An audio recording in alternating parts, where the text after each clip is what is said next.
Howdy, everybody. Welcome to another great edition of Cowboys of the Osage from right here in the Ben Johnson Cowboy Museum in Pawhuska, Oklahoma. It's old Cody over here, and as always, I have my co-host, rodeo historian, Mr. Jimbo Snively. Hey, Jimbo, what do we got going on today? Hey, Cody, it's just another great day in the Osage, man, and we've got a real special guest today. He was absolutely one of the great steer ropers of his day. In 1964, he graduated from high school in May, joined the RCA, and a month and a half later won Cheyenne. Still one of the youngest guys to ever win it. And he went on to place and win most any rodeo all over the country. He made the national finals 5 times, with finishing the top 5 in the world 4 times at least. He won the average at the national finals in 1966, won second 2 different times in the finals. He won the Ben Johnson. He did just about everything you could do in steer roping. And then when he retired, he was a rodeo judge for 30 years. So we sure got a lot to talk about, and I'm talking about Kelly Corbin. Kelly, nice to have you today. Thank you, Jimbo. Cody. Thanks for coming in, Kelly. We sure appreciate it. You bet. It's a pleasure to be here. One of my heroes right here, Jimbo. Absolutely. One of my heroes. I get a little closer to your mouth right there, Kelly, so everybody can hear you real good and clear, because we want everyone to hear what you have to say. Kelly, before you graduated high school, what got you interested in the game of roping, the game of rodeo over there? Principally my father. He was one of those people that always loved roping, loved horses his whole life. But he was raised a poor boy type, quit school in the 8th grade, had to leave home because of the number of kids. And he had to work to get everything he had and wasn't able to rope when, he should have. And I guess he was kind of reliving it through me in a way. And so first horse, after I got through the Shetland phase, first horse I had was his old calf horse. And I learned to rope on him. He was the first horse I roped off of. And I roped some Angora goats. A friend of ours had a bunch of Angora goats. I'd go over there and rope them with him, breakaway and stuff. And that's how I got started. They were always big fans of rodeo and roping. We'd go to all the rodeos within 200 miles of over there, went to McAllister from the 50s, with them that I can remember. And Tulsa, the Johnny Lee Wills Stampede, Claremore, Veneta, Lenapaw, Chelsea, Oklahoma had a rodeo they called Bob Crosby Memorial forever. And go over there, Copan, anywhere there was a rodeo around there, and even Timber Hill, which is up there south of Coffeyville in the sticks. That Bob Crosby Memorial, that's a little ways from Bob Crosby's home territory. Yes, it is. Well, and I don't know why they named it after him, but it was always called. Chelsea had a large roundup club and had a big dance hall on the same grounds with it. And they had a large arena, which most all the arenas back then were large. And they always had the Bob Crosby Memorial, and they had amateur steer roping there. And, that was just an annual trip. You go over there every night of the rodeo. Did you ever go to the Dewey Roundup? No, that was before my time. Okay. But I've heard worlds of stories about it and lots of pictures of it. Where were you raised at up over there, Kelly? Delaware, Oklahoma. Actually, where we lived was a mile and a half north of Delaware, and then south of Lenapaw, about 3 miles. And that's north of Nowata on 169 for people that don't know, between Coffeyville, Kansas and Nowata. That's a pretty dense country for great rodeo cowboys. There's a lot of them that came from there. Some of the best came from there. I think that the game of steer roping was changed right in that area, started modernizing all the way through these times right now a little bit from that country. Even Everett Shaw was born over there not too far from, he's over there on Hogshooter Creek where he was born. Around Nowata. Yeah, so that was pretty good steer roping country. If you look back in history, you had Fred Lowry and his brother Glenn moved there, kind of during the Depression with the cattle. And Fred was a great roper, won lots of championships and knew horses, was a good horseman. And Choate and Everett, in their younger days, learned right there from Fred, and it just progressed. And Fred seemed to be a great teacher. Yes, he was. And Everett, Everett was kind of my mentor, so I got a lot of information from him. And he would talk a lot about Lowry, And, Lowry just basically had him in the latter years before he left. He was just riding horses. Lowry would go by, like peanuts and popcorn. Mm-hmm. Lowry bought them and brought them there, and Everett would rope on them. And then Lowry would come down and ride them a little bit, but Everett principally, roped on them all the time. Hey, can you fill in everybody that's listening onto this, who Everett is? I know who Everett is. Everett Shaw. Jimbo knows who it is, Everett Shaw. Everett Shaw. Tell us a little bit about him and what kind of guy he was. He's a great guy. He is a gentleman.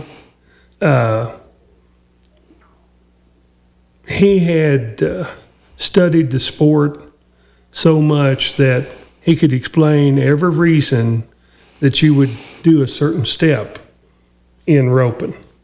And from which string to use, your steps, he'd say, well, you wasted a step there. And he kind of instilled the philosophy, it's his philosophy, but it was instilled in me that you don't beat yourself. You go make a run and then they've got to beat you. But if you push yourself and cause yourself to fumble or make a mistake, then you've let them beat, And he just had a lot of things. He had an old horse. He roped in the Boston Garden and the Madison Square Garden. He roped calves.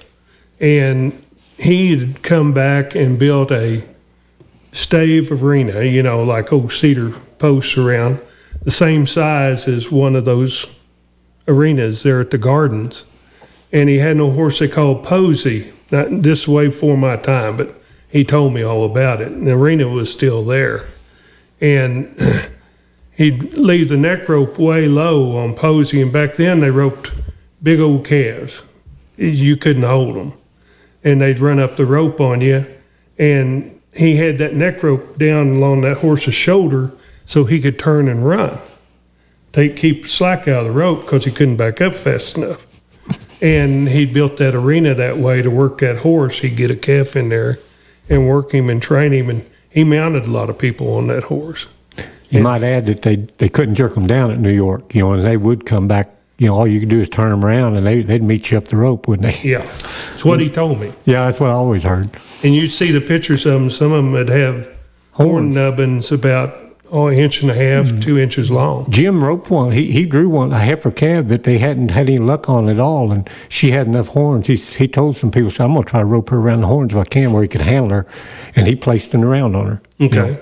So that's the kind of calves he roped. But, Everett taught you the very fundamentals, and we'd get ready, like when I went to Cheyenne in '64. Well, we roped there. I went and stayed with Everett for several years during the summer when I wasn't in school.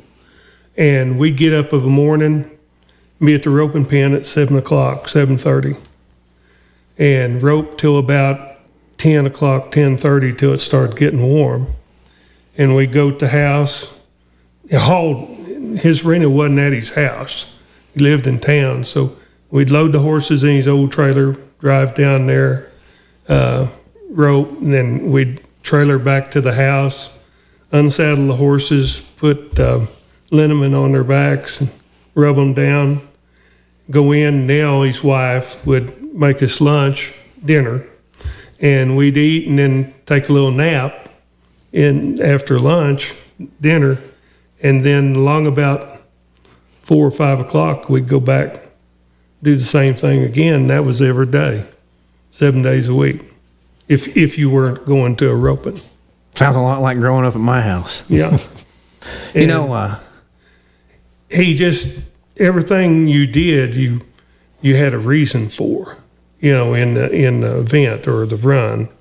And I know getting ready for Cheyenne, he had no slow steer like used to. You get those Corrientes, and you'd always have one that's kind of doggy, would never run much. Well, you'd just save him back. And when we was getting ready to go to Cheyenne that year, he'd draw a line out there 30 feet, and you'd sit in the box and let that steer get that far, and then just run up there, make sure your horse rated back. You prepared everything for that, like they do now for the finals. Those guys go home, have an arena built the size of the finals, and try to reproduce exactly what they're going to compete on. I was fixing to say, the first time I ever heard of anybody doing something like this was Speed and Rich. They built an arena, the exact dimensions of the Thomas and Mack, but come to find out, Everett Shaw was way ahead of them, 60 years ahead of them, because he built an arena the size of Madison Square Garden and some of those indoor arenas back east. Come to find out. So that's a real interesting story right there. I thought that Speed and Rich had actually invented doing that the way they put it up to everybody, but Everett did it. Everett had a lot of, he must have been a good teacher too, because his son-in-law, Sonny Worrell, was also a world champion. Yes. And his grandson, Neil Worrell, national finals average winner, won Pendleton Roundup, made the finals 5 or 6 times, at least. Yep. He must have been a real teacher. He's a good horseman too. I mean, there's lots of people, even ropers, that sent their horses to him to have him ride them, And I was privileged to ride several horses that he had after I started riding heel fly. Well, he had a horse called 9 Bar Buck that he rode that belonged to a gentleman in KC, Wyoming, whose son is now the governor of Wyoming. Crow Gordon is the gentleman that owned the horse. And he come from the Triangles, and he was a Buck Hancock horse. And, boy, he is as nice to rope off of as heel fly was. And Everett rode him at the final. There's a picture of him on him at the finals there one year. But that horse was an excellent horse. And then the old Pelican horse that Clark McIntyre won a lot of money on, kind of had white up his hock and everything. Everett trained that horse. And in fact, Clark bought him off of Everett. He got him from the Gill Ranch. And Randy Moore. There's a black horse that Randy Moore had. Everett trained that horse, and Olin wound up riding him quite a bit. Yeah. And I mean, he over the years, he trained a lot of good horses. That year you graduated high school and won Cheyenne. What horse were you riding that year, Kelly? Heel fly. Tell us That about was a Heel Fly. horse. That's one of the most famous horses to ever live. Tell us about him. My dad was at Laramie, Wyoming, and he was kind of looking for a steer horse. He just liked good horses, okay? And this was 59, and he was up there, and he was talking to Waldo Haythorne. They was sitting along the fence, and Waldo told him, Ike was there riding heel fly, and Ike Rude. Okay. And Waldo says, you need to buy that horse. And my dad said something about it, and Waldo said, he's a good horse. And what Ike had done, he'd go up there and rope with Waldo, and Waldo had roped a lot off this horse. And so he knew how good he was. And so my dad gave $3,000 for him. At that time, that was a lot of money back in 59. And Then along later after that, I think about after Cheyenne, when Everett approached my dad about riding hill fly. He was riding old Peanuts, which is an old Roan Hancock horse that Everett had rode, his half brother to Popcorn, that Showed had rode. Sure. And Peanuts was 20 years old and kind of quitting. And so he approached my dad. So my dad made a deal with him to enter him and mount him, And so he took him that fall, kept him all winter, and changed a few things on him. Yes, sir. And then went to roping on him after that. I guess 60 would have been the first year he started. He rode him at the finals. In 59. The second day. Peanuts had kind of played out on him in 59, that first final. And I've got a picture of him on hill fly, and the wind's blowing so hard, it's got his tail blown out almost straight, and Shaw's all bundled up. My folks went out there. They come back telling me all the horror stories about how cold it was. Yeah. I stayed home.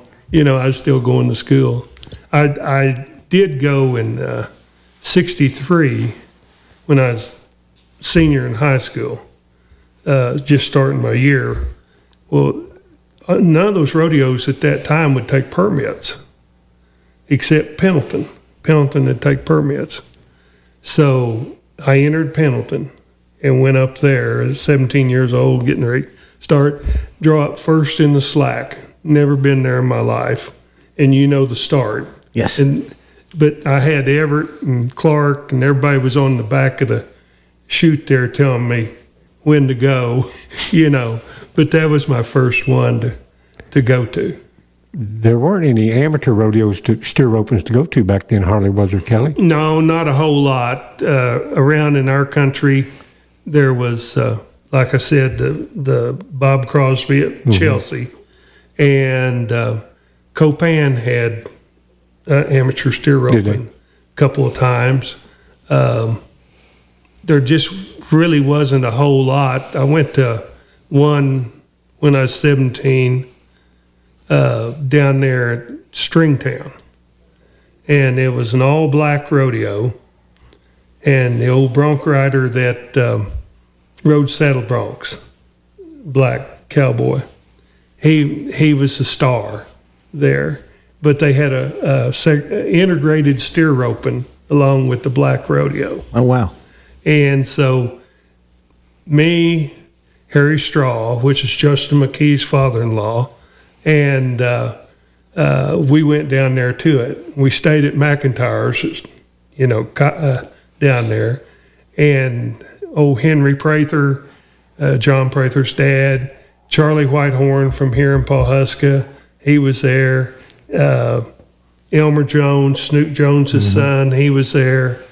There was quite a few, and there was a little patch of steer ropers, amateur, from down there around McAllister, down in that area. J.D. Fulkerson, which was an old roper and stuff. Anyway, we went down there, but that was about all you got to go to unless you went to a jackpot or something. That first time you went to Pendleton on your permit, how'd you get along up there? I got them tied down, but I didn't do anything. I didn't win anything. What, for everybody that hadn't been to Pendleton before, what makes it different than your average rodeo, Kelly? Well, at that time, they had no snow fence, which was just wooden stays braided into a fence. And they would bring it across the racetrack down to the grassy area infield.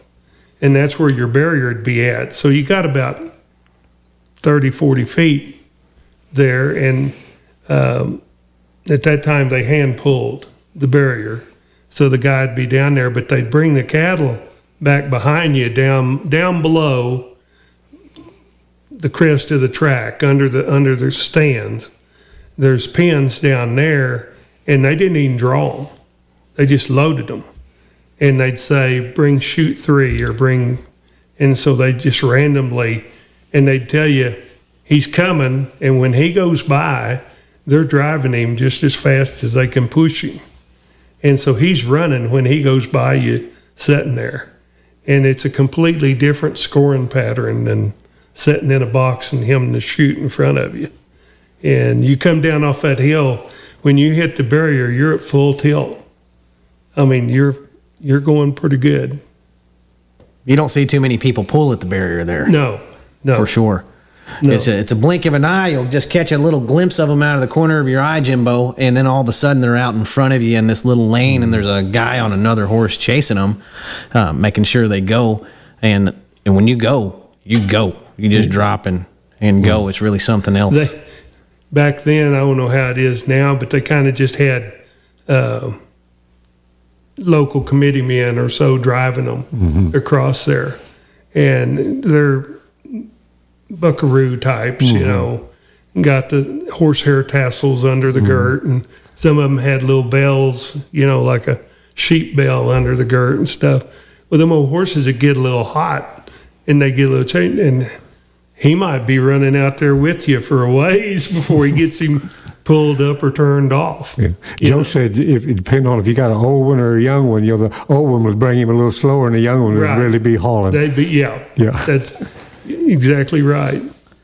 When you lay a steer down out there, did you ever have them slide away from you like they were the kind of hydroplane, and then when your horse stopped, they go up, slide up the rope, leave slack in your rope? If your horse stopped too quick, you know, Those nylons would do that anyway, Cody. You know, sometimes they'd kind of hang up, and then that stretch would come at them, and here come that steer, you know, just a sliding. I can only imagine what they'd have been like up there when you were using them. Yeah.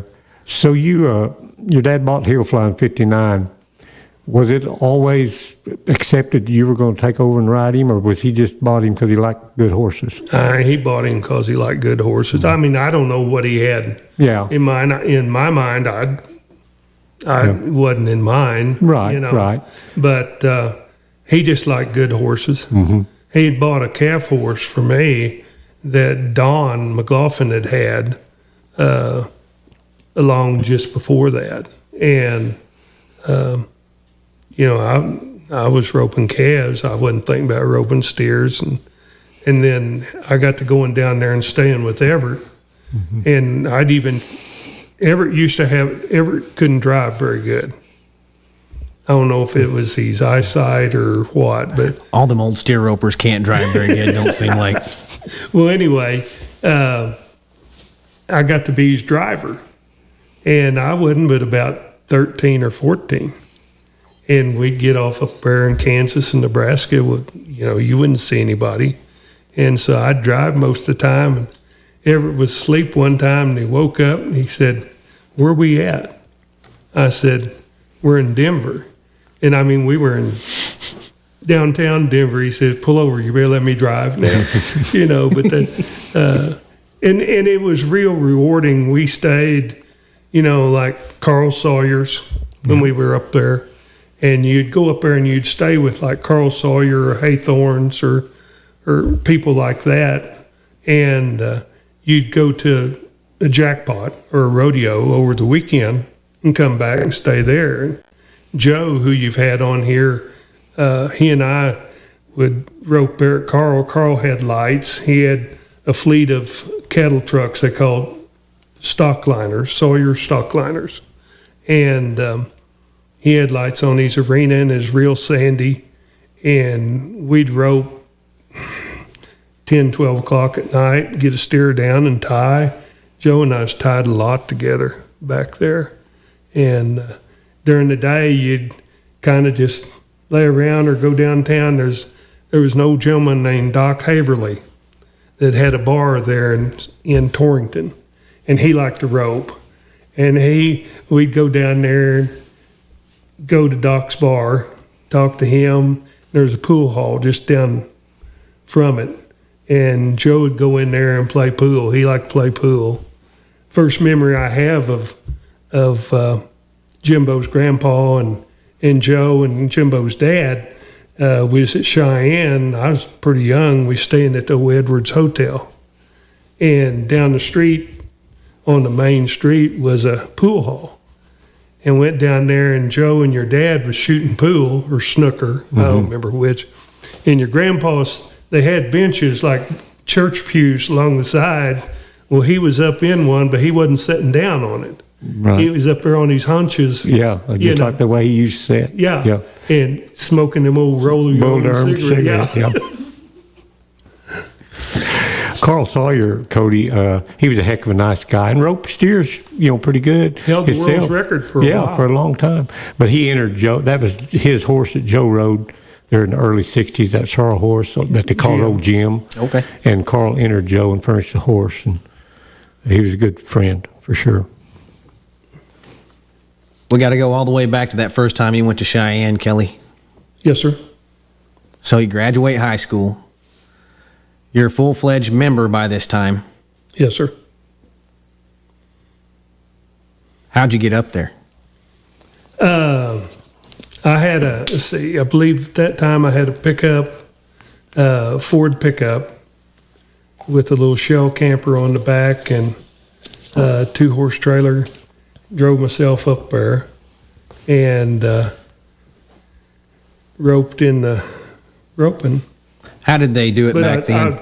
I was around Everett and all of them. See, Merle Davis and Frank Braden, every year they were up there, and they pitched camp right there on the grounds next to one of those horse barns. Okay. Kind of like Jake was telling you that they stayed in the stalls. Yes, sir. Well, they had a camp, and the women would have them dinner every day and supper there and everything. And so it was just kind of like you moved up in your same neighborhood. You knew everybody there, So I was up there and roped, and of course, I was fortunate I had all those people around me kind of coaching me and stuff. And to me, it's just another roping. What was the format up there in those days? You rope 2 rounds, and then you got one on Sunday. The short round on Sunday. Yeah. When did you know you were going to come back sitting good in the short round? How early in the week? I don't even remember. Don't remember? No. I just know they told me, said, "Oh, you get to rope Sunday." And I said, "Okay." Was your? I wasn't checking the time. I guess your dad was there though, right? No. Oh, he wasn't even there when you won Cheyenne? No. I'll be darned. I was wondering if everybody drove nobody up. was. Yeah. Well, I bet he couldn't have been any happier though. Oh no. Him and your mom both. Yeah. What was it like to win Cheyenne back in those days? It was great. Went over there. I went and made my run, come back, and loosening old heel fly up and everything. And Dale Smith, and Dale would rode heel fly a time or two at some of those rodeos. He come over and congratulating me. Everybody's coming over. I didn't know what they was congratulating me for. I didn't, be honest, I didn't realize I'd won it. And so they said, they want you over in front of the grandstand, we'll take care of your horse. We'll get him back over at the barn and everything. So went over in front of the grandstand, and of course you had to get up, say something, to the crowd. And then they had a big group picture, and I had a copy of it at one time, but I don't know where it went. But it had all the winners back then. Bill Cornell won bull riding. I remember that, and I was in steer roping and everything. But I mean, it was a big deal. But I mean, I just didn't really realize. I was just going and roping, What'd everybody think about it when you got home? Oh, of course, my dad had told everybody, and I guess he'd made the rounds of all the restaurants and the barbershops. And, well, that's big news. Yeah. And they were all, of course, when I come back, it was towards the fall. Okay. And I started OSU then, so I really wasn't around home. But that was when. Can you imagine going to OSU and you just won Cheyenne a few days ago? I know. Wow. That'd been a good time. Yep. In life, I imagine. Yeah. That's when we took that picture that you always asked me about. Oh, yeah. I want to get around to that in a minute. Okay. I won't. Well, you were so young, you probably didn't appreciate it like you would have later on, you know. No, you don't. I mean, I didn't. Right. let's get to that picture, Jimbo. Okay. Did you know Kelly Corbin's in one of the most famous rodeo pictures of all time? I've seen it. You know, there's all these Facebook groups, rodeo rigs, old and new, and this and that. But Kelly is standing in front of a car with an inline trailer attached to it, and you know, it's everybody knows it is one of the coolest rodeo pictures of all time. Tell us about that picture and that day that they took the picture, Kelly. Well, we were up there at Pendleton after I'd won Cheyenne. And there was all kinds of talk. You know, I was rookie. And was I going to win Rookie of the Year and all of that. And Jim Stout, who was editor of the Sports News at that time, and I can't think of the other gentleman's name right now, with the RCA. They said, was talking about it. Well, Everett had a picture of an old rig, kind of like some of those you've seen, you know, with an old 30s car from a homemade trailer and horse in it. And they said, we need to do one, put it in Sports News. Dave talked about it. And these were good guys. I mean, they were just down to earth cowboy type people, and said, we need to do a comparison today to now. Well, I just won Cheyenne, 18 years old. So they thought, well, I'd be a good, you know, sample for the Young star. modern day. So we go out there to the parking lot at Pendleton, and Sonny Davis had just got a brand new inline gray. And for anybody that doesn't know, gray trailers used to be the trailer maker at that time, and they were out of Angelo, Texas. And all the ropers pulled grays back then. And so he had just bought a brand new gray trailer inline, and looking over there, and Bob Moore, who's from Midwest Wyoming, steer roper up in that country, and a big sheep raiser and cattle raiser, he had a Chrysler Imperial, which that'd be equivalent to your Cadillac DeVille, you know, and brand new one sitting there. So we got over there and pushed Sonny's inline up behind Bob Moore's Chrysler Imperial, and they took my picture. And so when I went to, that funny part, when I went to OSU after Pendleton, and they had publicized that, everybody kept asking me, well, where's your car? You know, because I was just driving an old pickup. All them girls at OSU wouldn't know where your car was, Kelly. Well, I'm disappointed because I always looked at that picture and thought, whoa, Kelly had a pretty nice rig back then, you know. You know, the first time I saw that picture, I don't know, it was 25 years ago or a little longer, when I was on my rookie year or permit year. They had just added this rodeo in Grover, Colorado. And if you're not familiar with Grover, Colorado, you got to take several 20, 30 miles of dirt road to get to this place. And then the only paved road in Grover is a 100-yard stretch of Main Street right there. Well, anyway, in that program, they had that picture, because I guess you were a former Grover, Colorado winner, and they had that picture of Kelly, and it always stuck in my mind how cool of a picture that was. And I knew Kelly, and I knew he was a flagman at that time, and it always just stuck in my mind at that point. And you know, we're going to throw that picture up here right on the screen for everyone to see, so they can see just how cool it was. It was in one of the rodeo annuals. I've got the picture in one of the rodeo annuals, maybe 65 or, you know, but I've got it. Well, it's such a cool picture. Oh, yeah. Everybody to this day that sees that picture loves that picture, Kelly. So yeah. I don't know. That's pretty cool to be in one of the most famous rodeo pictures of all time that don't involve a rodeo event, you know, because it's a very recognizable picture. So that year you made the finals, obviously, winning Cheyenne, and the finals happened to be at Pusca that year. How'd that go? 64. You know, that picture is just as famous as this picture right here. Oh, yeah, probably is. Behind I think you, Kelly. I ran, I think I two-looped one or two, you know. I didn't really have a good final that year. Right. But I'll tell you kind of the funny part. my dad had tried to get me into Ben Johnson the year before. 464. Right. To rope in, June. Right. Well, they wouldn't let me in.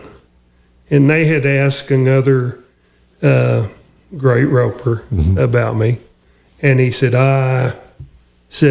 nobody buy him into Calcutta and he don't rope that good. And then I went and won Cheyenne. And I wound up coming back here in the fall, roping in the finals. Yeah. And so he got egg on his face a little bit, I'm glad you proved him wrong, Kelly. Yeah. So did you get a rope in the Ben Johnson that next year or not? Yes, sir. Yes, sir.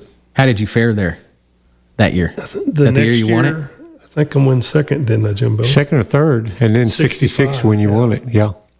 This is such a historic roping right here in town, the Ben Johnson. Let's talk about that for just a minute. In your opinion, what makes this roping a little bit different than your average roping? Kind of like the same thing that separates Cheyenne and Pendleton from everybody else. It's the size of the arena and the score. And they used to always rope big cattle here, which they don't rope big cattle anywhere anymore. But I'm going to say the size and the score, and you roped 4 head. One time they roped 5. Yeah. And if you go back in history, a lot of those ropings back then, it was catch as catch can. You didn't have to rope them around the horns. And you trip them till you get them down. Yeah. And then it just kept getting more refined. But I just think it was the arena dimensions and the score line and the cattle that makes it different. What always stood apart to me on the Ben Johnson, and I wasn't going to it back in those days, but I went to it quite a bit. I don't know. I'm going to guess from 1980 to present day almost. Yeah. I've been to the majority of them since then. And what always caught my attention for a long score in a big arena, they always used running start steers for the most part. Very few times did I see walking fresh steers here at the Ben Johnson. So it's kind of a little more of a cowboy's roping, I feel like, because you were really motivating by the time you caught up with your steer. And the boxes were a little deeper here. Back in the day, I remember it had chain link fence all the way around the top, and it kind of felt you. They were long and deep, but narrow and kind of enclosed, and there would be people all the way around the top of you right there. Right. Yep. So I don't know. That's what kind of set it apart for me. I know they've roped fresh steers there a couple of times, but to my memory, they always asked for a running start steer. Is that right or wrong? You're right. Most of those, when I was a kid, we'd go those, I don't care whether it was Veneta, Claremore, McAllister, here, they'd always run the cattle through a couple of times, and ropers would all be there and run them through breakaway the day before the rope.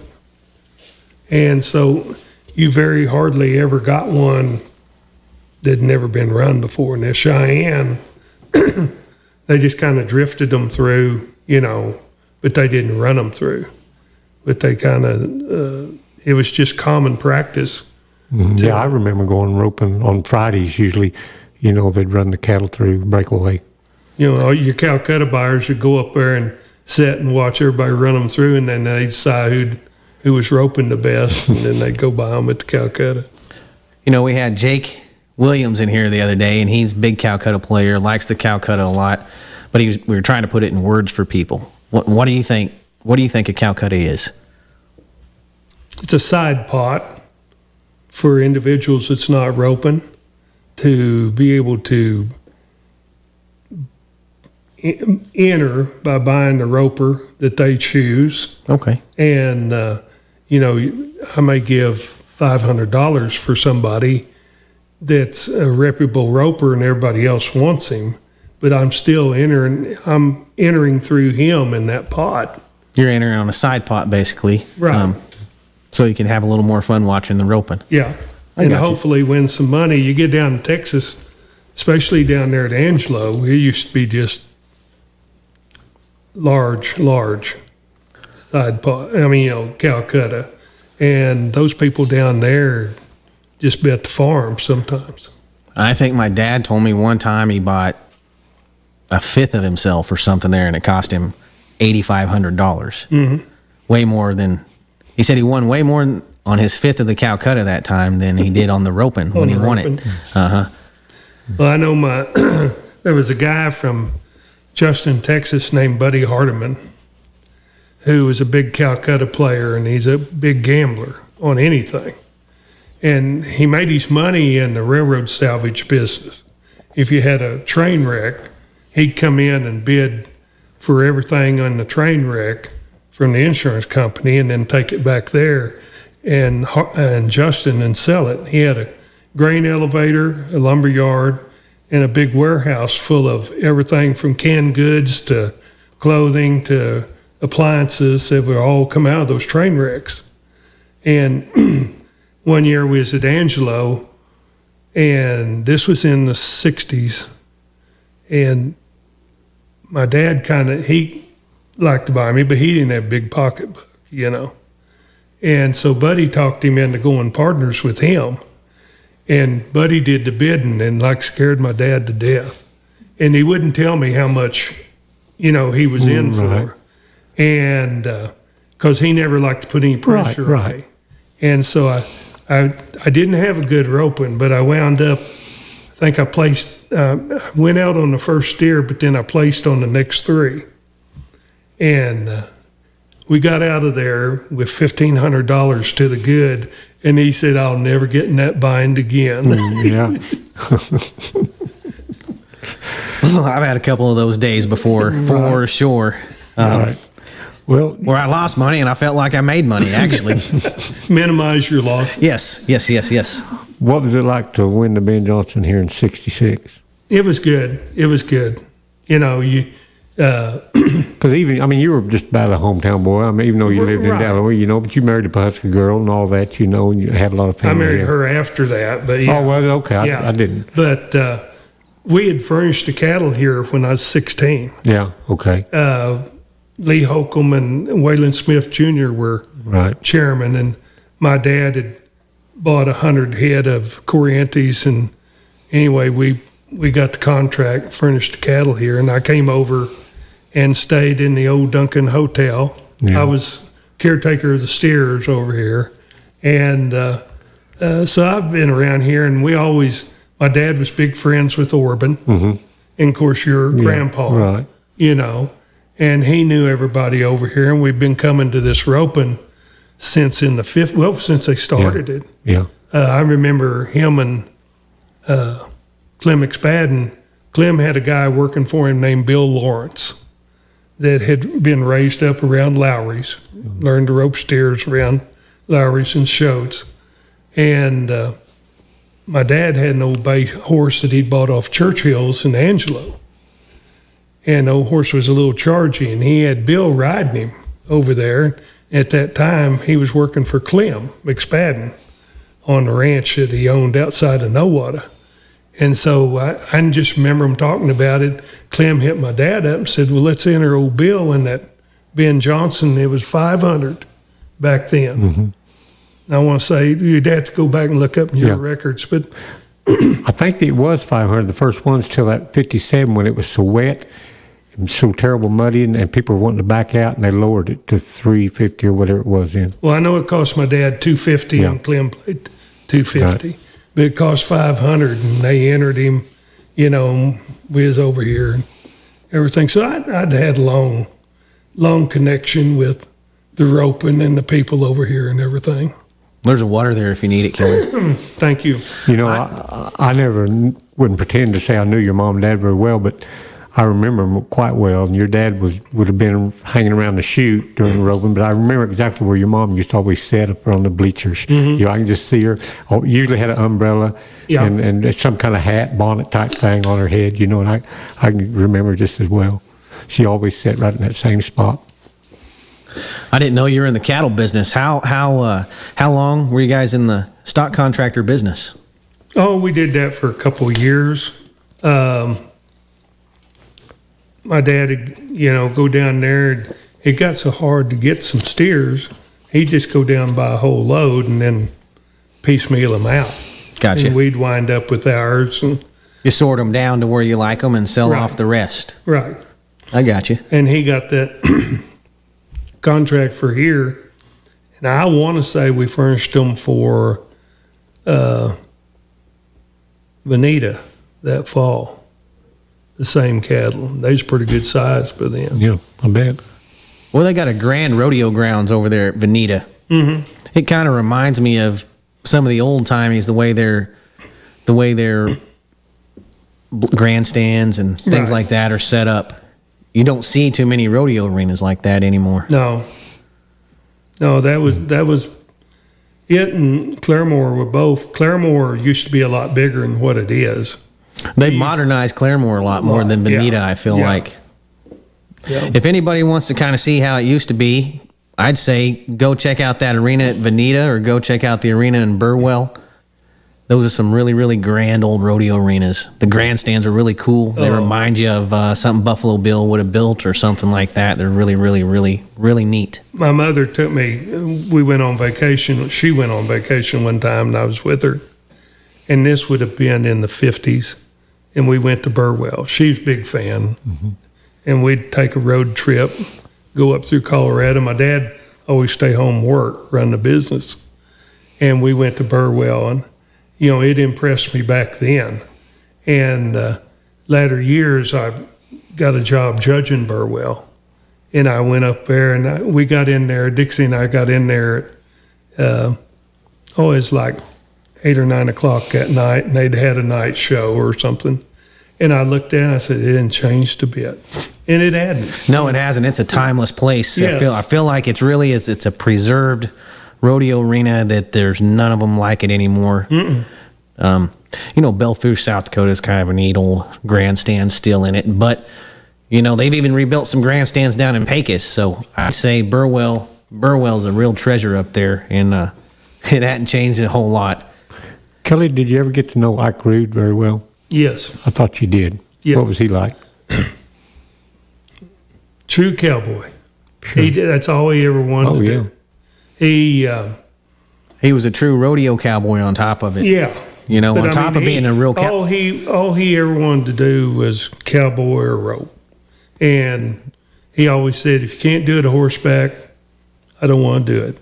He grew up on the Matador Ranch out there.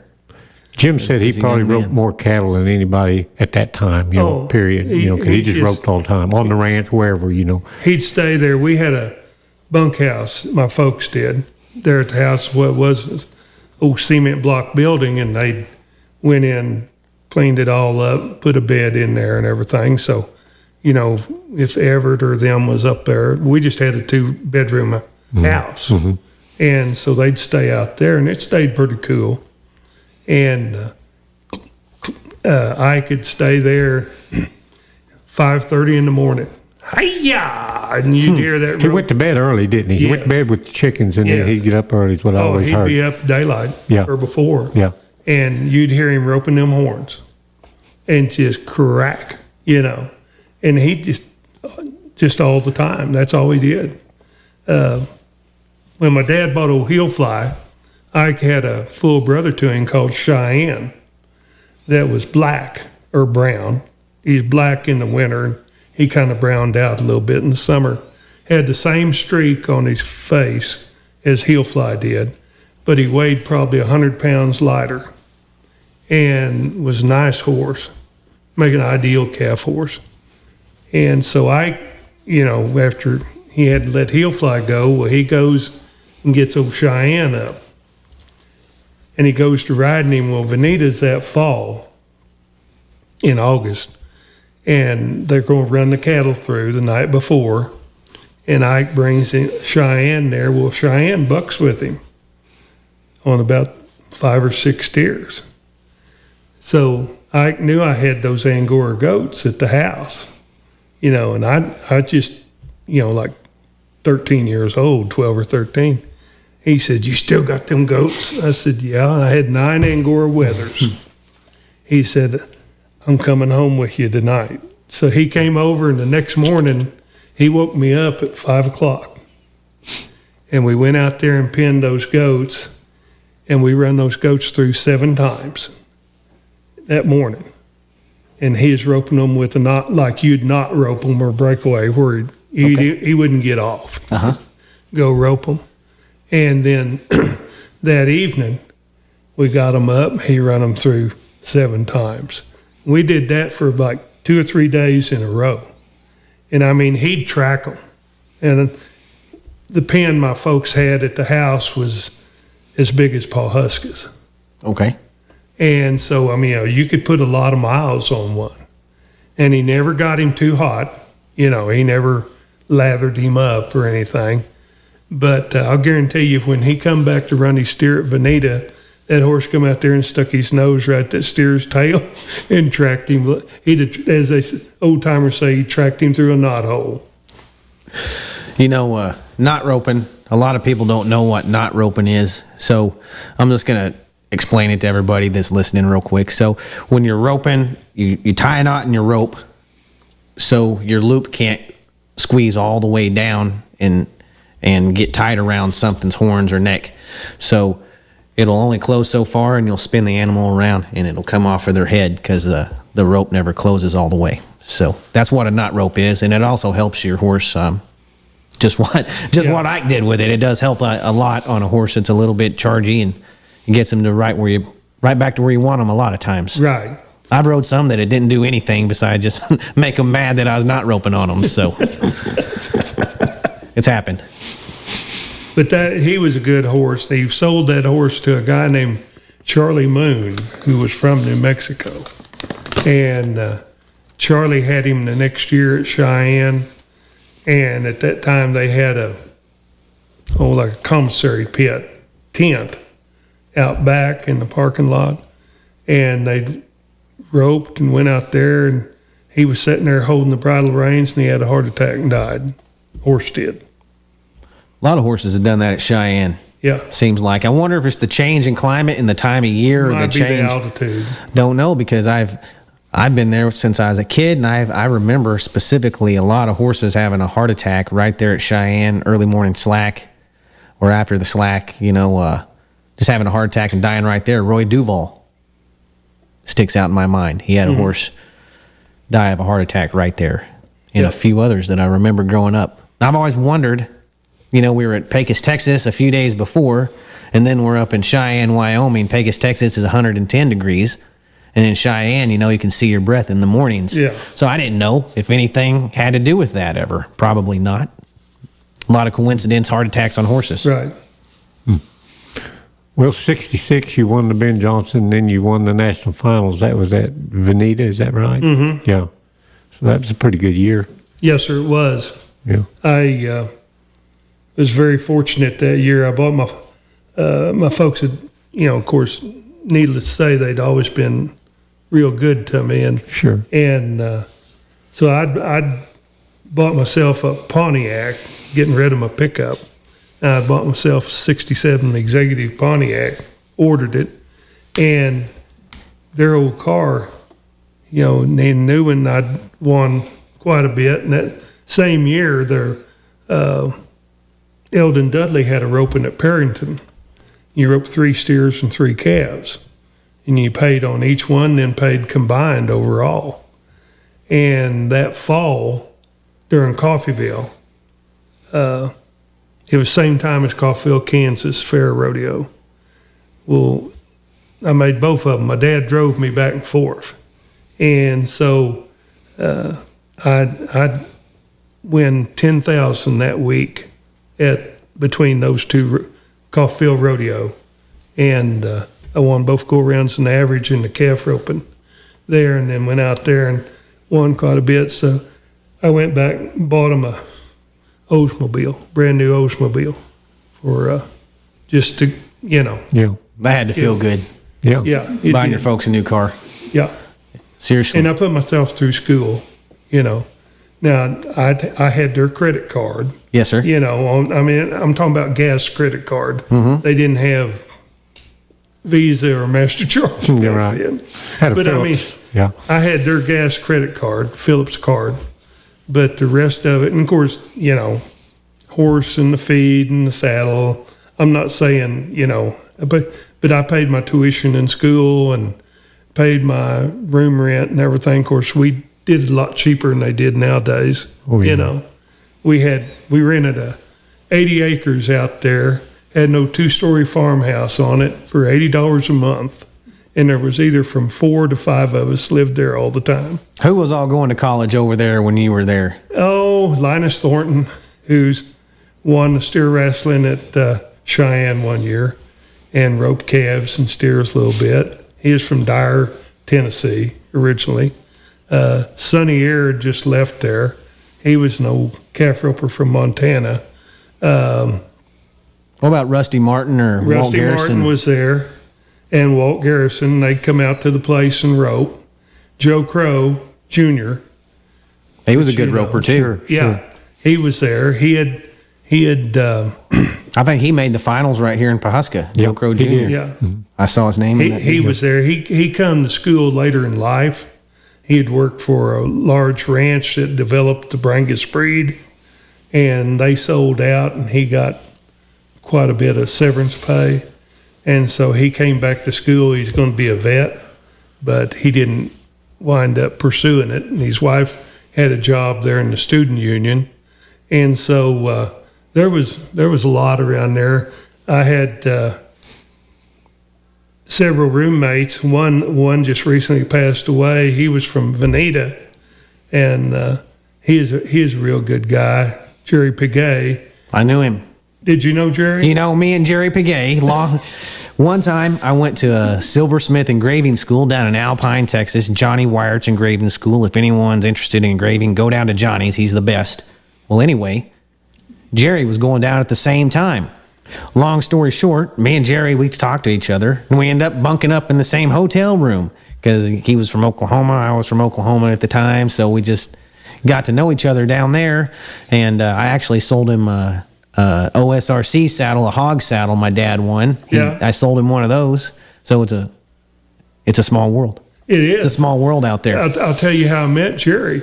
The year I went to Cheyenne, I was going to start school at Stillwater, and I didn't know you had to get all, prepared, get your room down there. I just show up. I was rodeoing. Yeah. So I'm at Veneta at the rodeo, and Jerry is getting ready to start his master's degree. He'd already went through his bachelor's, and he's going to start his master's in dairy science. And so we get to talking there. And he says, "Where are you going to school?" I said, "Stillwater." He says, "Well, where are you going to stay at?" And I said, "I don't know. I'll find a place when I get down there." He could not believe that Well, that's about the same way as when I was talking to him that time. He couldn't believe that I was that unprepared, And he says, "Well, why don't we room together?" And I said, "Okay." And so when I get down there, he's got the apartment and everything all ready. And like I said, I went to Pendleton and flew back, and drove in there, and he had everything set up. And he of course, I went and enrolled. You can appreciate this. I went and enrolled. I was late, so I got every sorry class. I was there till Friday at 5:00. Every week. Everything but the classes. We were in the same class. Sounds the exact same story as when I was talking to Jerry, except mine was in Alpine, Texas on the Mexican border, and yours was in Stillwater. Well, he married... I didn't get the room or nothing. Hell, he had it all ready for me when I got there. He married a girl from here. Okay. Yeah, his son lives here in Pawhuska. Right. Neil Piguet. Yeah. And, but anyway, I had him for a roommate, and then a boy named Eddie Laverty that was from Laverne, Oklahoma, that he learned the bulldog and everything from Dwayne Haney. And if people don't know, Dwayne Haney was a great all-around hand, but just never did go very much. I've heard of him. And then the other boy was Wiley Harrison, And Wiley winds up marrying Freckles Brown's daughter, and they moved in a house just below us down there on the highway. And, he continued to rope with us when we were staying up there. And Tommy Wayman, George Wayman's. Yeah, number one polo player ever. Probably the biggest guy to ever come from this area. He was going to school there. Wow. And he come out, put his polo saddle on a little horse I had, rode him around quite a little bit. And then Harvey Payne from here in Pawhuska was going to school there. Doggone it. I can't think of, he was sheriff here for a while. Henry Bloomfield. Yeah. He was going to school. What a classic year to go there. Yeah. Some of the best football players to ever live. You went with them and you were buddies with them because they were all rodeo guys. Walt Garrison. I'd go over and visit them in the athletic dorm. I don't know how the heck they didn't try to get you on the team. Well, they tried to, and I was too busy roping. I didn't have time to go. They tried to get me to walk on in the basketball. I played intramural basketball when I was there, and that's like amateur basketball to college. You just kind of made up teams that played in some other gyms. How tall are you, Kelly? 6'4". I probably shrunk a little bit. They say as you get older, I don't know. Your joints settle. Yeah. You're still a pretty big old guy. I'd guess you're 6'4" easy. I don't think you've shrunk. The most amazing thing, when we were going to school there, Walt and I run foot races down the arena. He wasn't all that fast. I'm not fast, right. But he wasn't all that fast. But he just had dogged determination. And he was strong, Well, he couldn't straighten his arms out because he had, damaged his joints so bad that he couldn't straighten, like in the elbow. Yeah, even then, before he went pro. Right. But he could rope calves pretty good. And the funny story on him, we were staying at Joe Crow's. Joe Crow, not staying there, but we'd go down there and rope at Joe Crow's house. Yes, sir. And he'd built an old arena there and used boat arc posts. And for those people who don't know, that's a big old heavy rough post. And they always say that, after 20 years they turn to iron, and very hard wood. Yeah, very hard. Anyway, Joe had bought the bulldogging cattle from Harry Knight that had been at Fort Worth the previous year, and he was roping them, not tying them down, but running them through, and they were like longhorns, big old heavy horns. Well, Rusty and Walt was coming down there shoot dogging them, taking them out of the chute and dogging them on the ground. Well, we'd be down there roping, and so they bring the heavyweight wrestler from OSU out there, and he's from New Jersey. And he's just boxcar built. And he had him a Wrangler jeans that was up above his top of his boots about 4 inches, and had a Levi or a Wrangler jacket on. And so they're telling him how to take his steer out of the chute. He's a heavyweight wrestler. So he gets hold of this big old black steer and takes him out of the chute. Well, first thing he does, he gets his feet behind him. Uh-oh. So he's just dragging. This old steer's running off. Walking on him. Yeah. And he takes him down and runs this old boy's head into one of them Bodart corner posts and knocks him out. And his head's bleeding a little bit. And Walt and them, we all get down there and kind of clean him up. And they got outlawed after that. They couldn't bring anybody to the arena anymore. From the athletic department. Myron Roderick, was that the wrestling coach back then? Yeah, I probably was.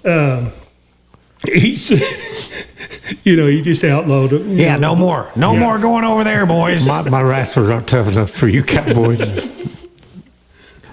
They got a heck of a wrestling coach over there now. Oh, they've always had. John Smith. Yeah. They've always had. That's one program that they've consistently been at the top at. I've had the pleasure of getting to know that guy. He's not a very big guy, but very intimidating guy, old John Smith. Mm-hmm. I had a chemistry teacher, lab teacher, Mrs. Lippert, and she probably stood about 6'2", and weighed 300. And all the athletic guys took her courses. She loved the athletic department. So, you could take her course and you were all right. You didn't have to worry about that one. Did you rodeo the whole time you were in college? Yes, sir. Yes, sir. We went, college rodeo wasn't as structured as it is now there as far as teams and everything. And OSU's rodeo team wasn't as structured. We had a rodeo club and a team and stuff, but you just kind of went on your own. Yes, sir. Entered. We went to one at Amarillo one time, and this Laverty, I was telling Eddie Laverty, he could really bulldog real well. And we went out there, and he wins the bulldogging. But he didn't have a vest. And so if you don't wear your vest, it's like a no time. And so we didn't know that. My mother had made me a vest, so I had a vest. And he could have wore mine, but he just went ahead and bulldogged. And, he bulldogged that good. They gave him a no time. Huh? They give him a no time? Yeah. No time. You learn your lesson real fast to wear your vest at the college rodeos when you would have won it and they give you a no time. We went to Tarleton down there at Stephenville, and I got a picture of that one. And Randy Majors, who won the bull riding one year, he's in it. Terry Walls is in it. Johnny Edmondson's in it. Richardson. You know who I'm talking about. Probably. But anyway, I mean, if you go look in there, there's all kinds of guys that went on and really did well in there. And we stayed at a house where Billy Albin and Bobby Hungate and a boy named Charles Bitters, lived there. And they had a big goat barbecue while we was there, and all the kids after the rodeo come out there and stuff. I was real fortunate in the time. Pake put it the best, I think, one time. He said, I think we rodeoed at just the best time. I think you did too. It's the golden era of rodeo, right in your area, some of the best. That's right when they were, going away from some of the other stuff and coming around to some real rodeo back then, Jimbo. Yeah, to absolutely. what we know it now. I mean, I think it was the real rodeo back then. That's what I like it. It probably was. They made real horses. They roped real cattle. Yep. You get to think, and I'm not.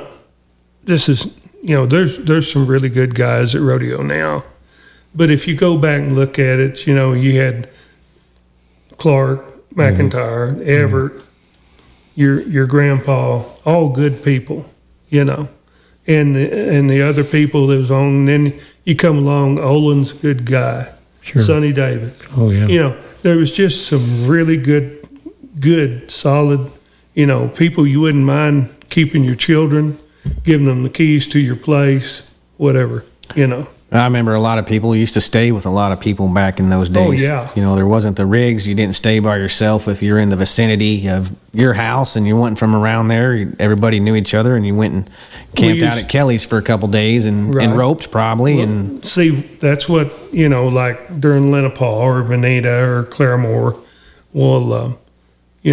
Clark or Everett, when they quit going, well, then Sonny and Olin, they would be generally pulling together. Well, they'd come over and stay between when they were up on the first one and when they was up on the second one. Back then, they didn't get done like in one night. They might be 2 or 3 days. Mm-hmm. And like over the 4th of July, I remember I went over to Springdale with Olin and them. And they'd make another rodeo and they'd stay at our place. And then the same way like I told you, when we go up there and stay with Sawyers when I was with Everett, Hyannis, Nebraska used to have a steer roping. Ogallala had one. Keystone, where Terry McGinley's from, had one. We'd stay at Waldo's, Haythorns. And, you'd help them during the day, whether you was putting out bulls or branding, depending on what time of year you was there or whatever. And then Waldo had lighted arena and Sandy, like Carl's. You'd rope till you just got tired and quit of a night, and then get up the next morning. They had a chuck house there, cowboy house where you'd eat breakfast. They had a cook hired. I get to looking back at it after watching Yellowstone, and that's a lot like where Waldo lived. He had a big house, wasn't like on Yellowstone, but had a cook shack. They cooked for everybody there. The Haythorns up there? Is that who we're talking about? Oh, yeah. I can see how they can get to be Yellowstone type folks. And he would get his summer help to work in the hay fields and in the shop. They would come out of Denver. He had an employment agency in Denver. They didn't, but the employment agency got him people. And they got him a bus ticket, and they would get a bus and get dropped off at Ogallala or Arthur. And then they'd call them. I had a phone number, and then they'd come out there, and those guys would never leave there all summer. And they were most generally just derelicts, Yep. And but they had down below the hill from the big house, they had a couple of barns, and they milked their own cows. Had a herd of brown Swiss, and they milked them their own milk. Had their own chickens. Horses and everything. You go looking at it, and it's a lot like... They fed horse and wagon, too, a lot of them back then. Yes, for a long time. I remember Waldo telling my dad or my grandpa one that when those four-wheel drive trucks and stuff first come out up in that country, while a lot of people got rid of their teams thinking they could use them trucks, but then it got so bad some of those winters that they couldn't go, and Waldo was sure glad he'd kept his teams. Yeah. I don't know if they still do it or not, Jimbo, but I think that they still bale their hay with teams up there on the Haythorn Ranch. Not anymore. Not anymore. They must have just got away from that in the last few years, because they used horses for everything up there until just recently. They had a 36. Their rakes, they rake the hay was 36-foot buck rakes. Wow. And it's you wonder how you get a 36-foot buck rake through a gate. Well, their gates were 18-foot wide, stretch gate. Okay.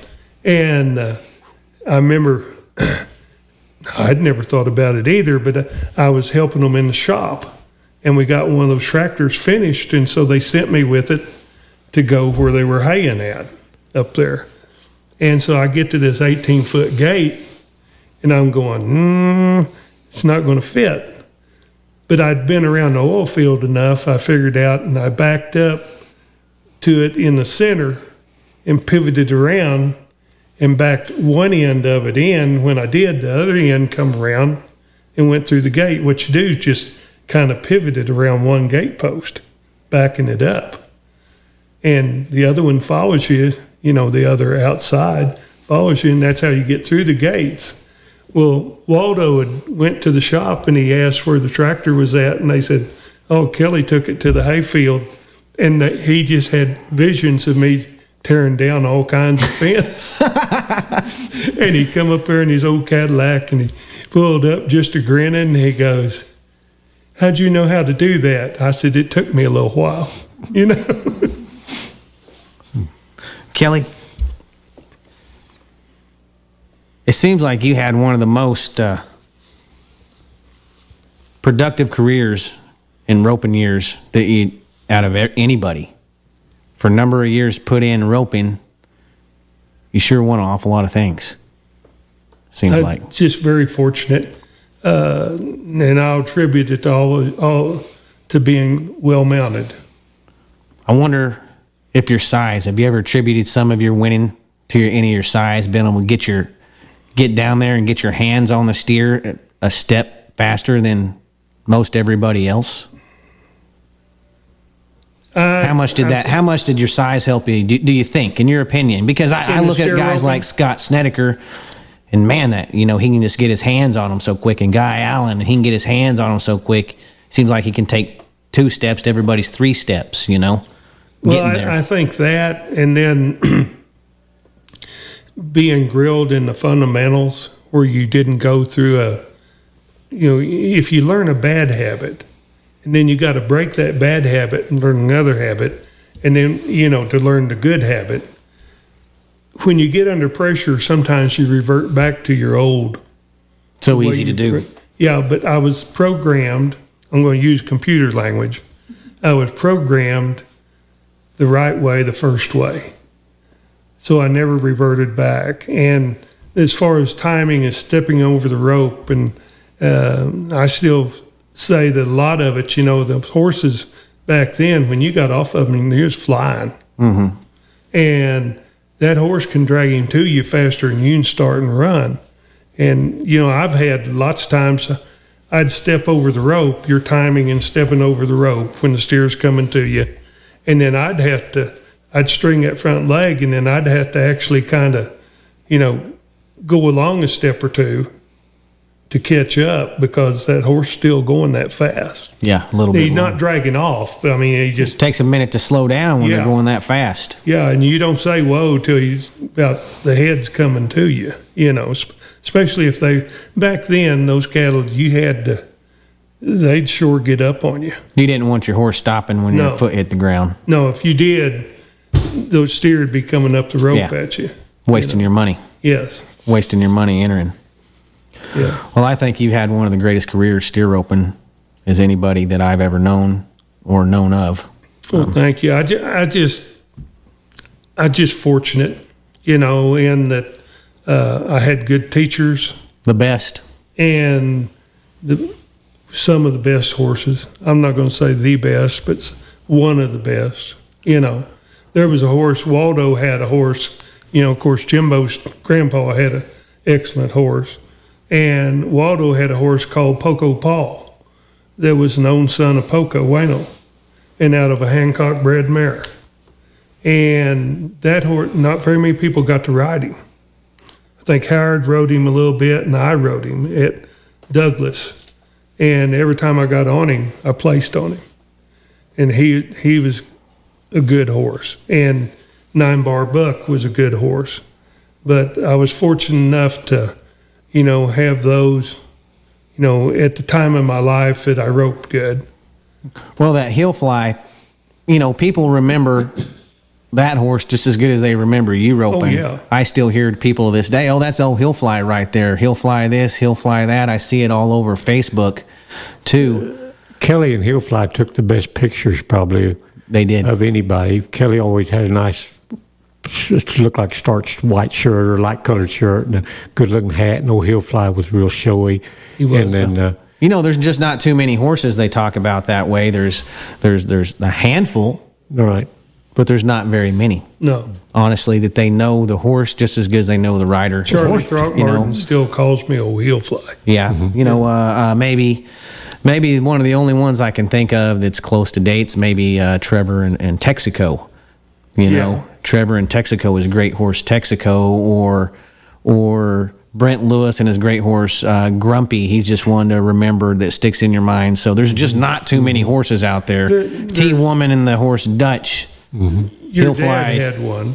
Yeah, we've had it. We've been fortunate to have a couple of good steer horses through our life. Because your dad cracked him out. Yeah. And the horse got to be a heck of a mount horse. Anybody that got on him won. Yeah, he was just a good horse to rope on. And then that gentleman that sponsored T. Popeye. Huh? I think his name might have been, was it Popeye? Yeah. Yes, sir. He bought him, and T rode him. That's what made him great. He was a great horse. Those horses are what make you great. That you've got to have that. Yeah, I think the lady that you had on here on the barrel racing, and a lot of things she said fall true to any event you get in. Right. You got to have a good horse. I don't care, in her event, maybe the horse is a little bit more than they are in roping, but... Well, they're getting up there in the roping now, too. I heard of a steer horse the other day. $100,000, Jimbo. $100,000 steer horse, and they gave another horse in on trade plus the $100,000. Really? Yes. So we're in the day and age where $25,000 to $40,000 steer horses are common now, and they're going all the way up to $100,000. Kelly, what's the difference, the biggest difference between horses back then and horses today? Steer horses. I'm going to say back, and I don't want to really run anybody's horse down. Sure. But I think the horses back then had to have more heart because the steers were bigger and they run harder and they had more load. And we really didn't pamper them like they do now. Right. But they lasted probably longer than the ones do now. So why is that? I think my personal opinion is like old Baldy and old Heelfly. Ike had those. Well, Ike, if they weathered Ike, because he would ride one. Sure. I mean, Everett and them told me one time they pulled up there to Mason's, and when Baldy was just a 4-year-old, Ike was there riding him after Lewis Brooks had broke him.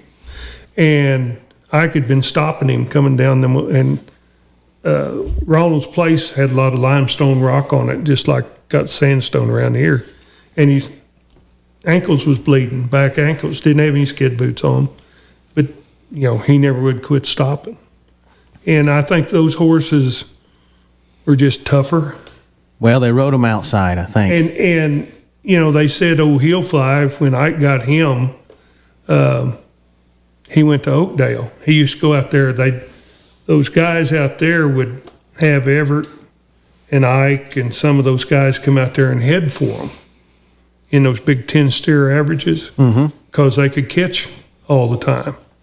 And they said Ike, when Heelfly was like a 4 or 5-year-old, when he wasn't roping, he run every steer out of the arena on Heelfly. And then that night, he sat in a trailer in front of a beer joint all night. And those horses had to be able to take it.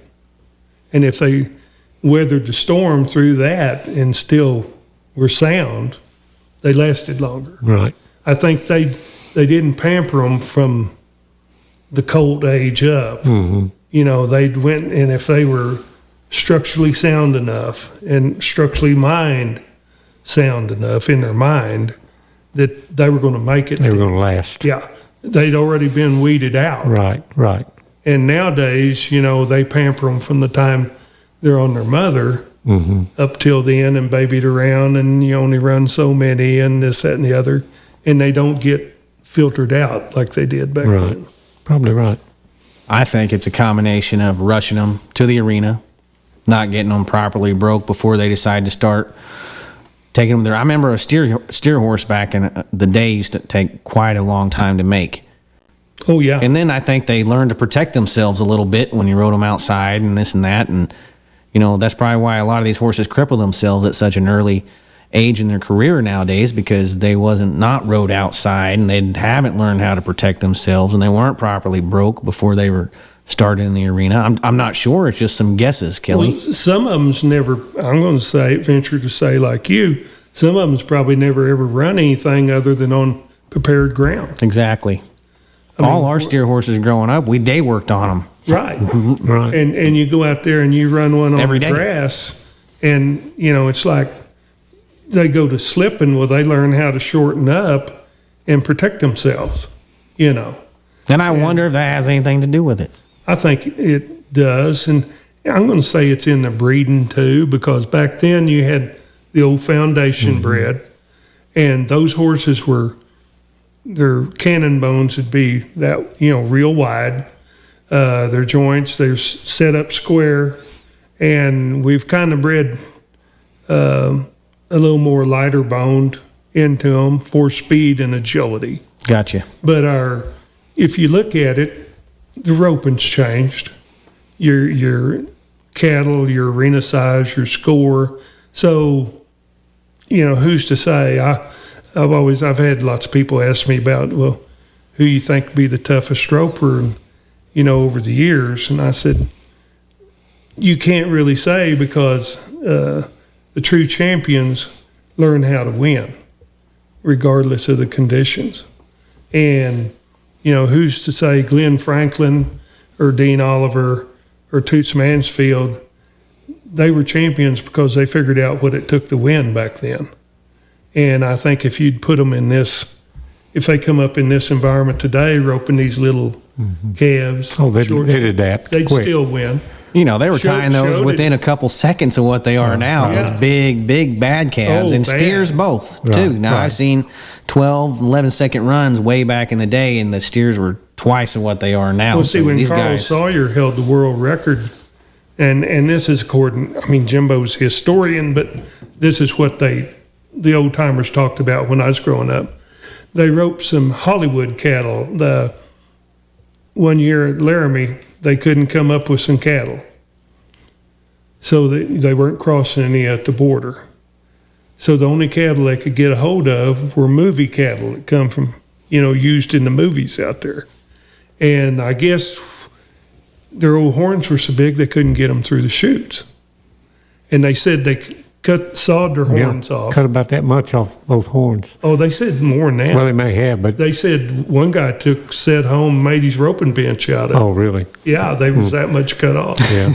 and there's still some big old horn steers in the pictures I saw. They still were curling up. And they got screw arms. Yeah, and you'd be running one, that old stuff coming out of the horns hit you in the face. Oh, man. Jim said they were probably the biggest cattle he ever roped. Yeah, They drawed them down too, but they were big. but Everett said that they was weak. Yeah. Because Yeah. they stressed so much. Yeah. And anyway, I believe in that when Carl tied that one in 12 something. I think it was. Yeah. And Carl tied one of them in 12 something. Wow. And nobody had ever heard of that before. Yeah.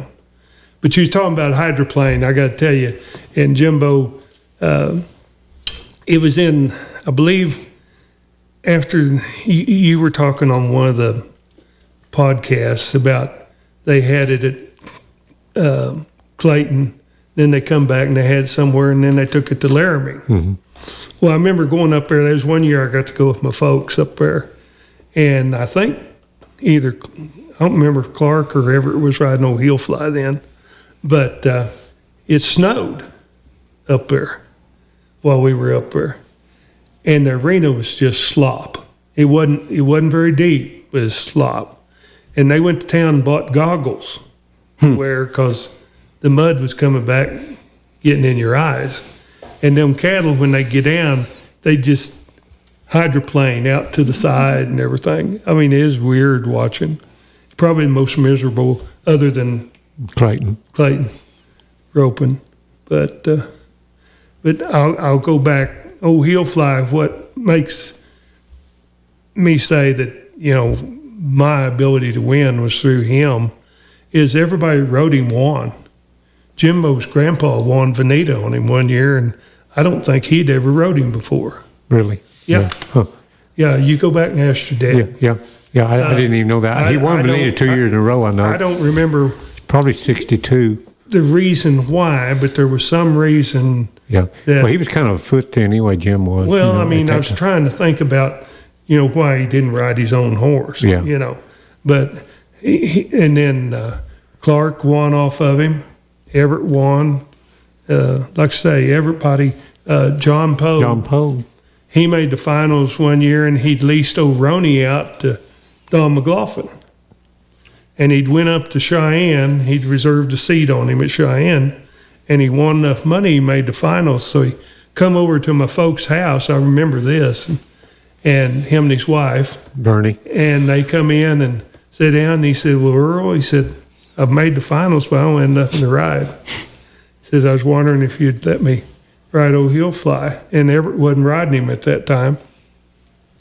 And he goes, "Yeah." So they just loaded up and went and won one rig and went up there, and John won. 1 second, I think. Yeah. At Douglas Yeah. Wyoming. And, he'd no practice runs or nothing, just got on him. And I know people asked Sonny Davis, he was at the house one time, run a few steers on him. And he says it's like shooting fish in a barrel. Huh. What would Sonny Davis tie these cattle in today? Oh. It'd just be hard to say. Joe said he didn't know, but he'd be faster than anybody else. You're going to have to give me just a second, guys. Keep going with him, Jim. Okay. But he was kind of a hero of mine. He could be just as fast as there's no inhibitions in him. Right. He was going as hard. It didn't matter if he was sitting in the 22nd in the lead. It was all the same deal, wasn't it? Right. Yeah. Right. But he like I say, I had to watch Sonny there when I was a kid. I was going to watch him. And I rode several of his horses at home in the practice pen and stuff. Right. Boy, they's easy to rope off of. Were they? Yes. I mean, nice. Yeah. Now, his calf horses were a little quick. Yeah. I mean, you better be ready. Mm-hmm. But his steer horses were just as nice to rope off of as you could ride. Yeah. Yeah. And I know that's why I probably, Jim Bob and all them always tried to ride. He had that yellow horse. Mm-hmm. And that one year, Jim Bob and Olin and Sonny was traveling together, and they went up north. And Jim Bob had old Miko, that old real hard-stopping little bay horse, belonged to Bud Smith. And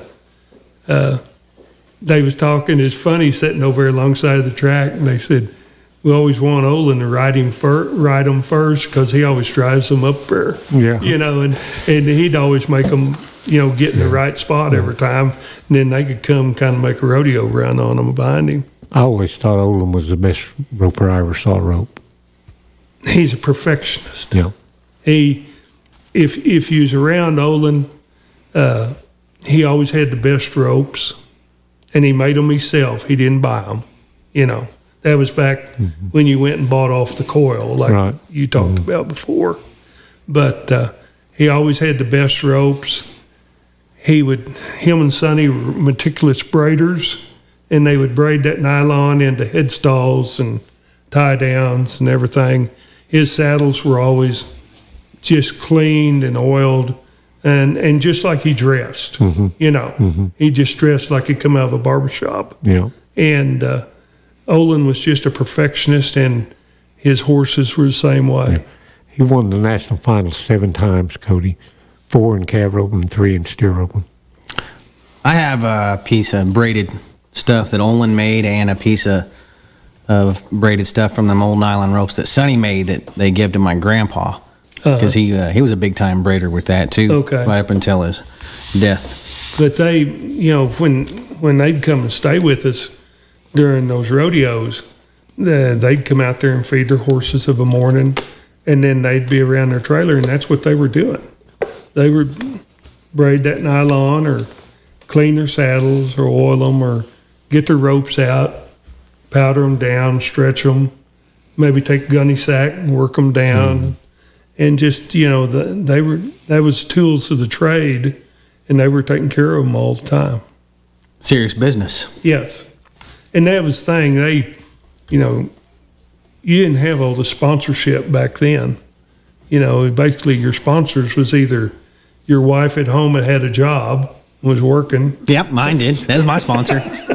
Boy, I loved it when she got her tax. I never got a tax return before I got married to Lauren, and then she got a tax return, and boy, howdy, we rodeoed for about 45 days, real strong, till that tax return ran out. And you take,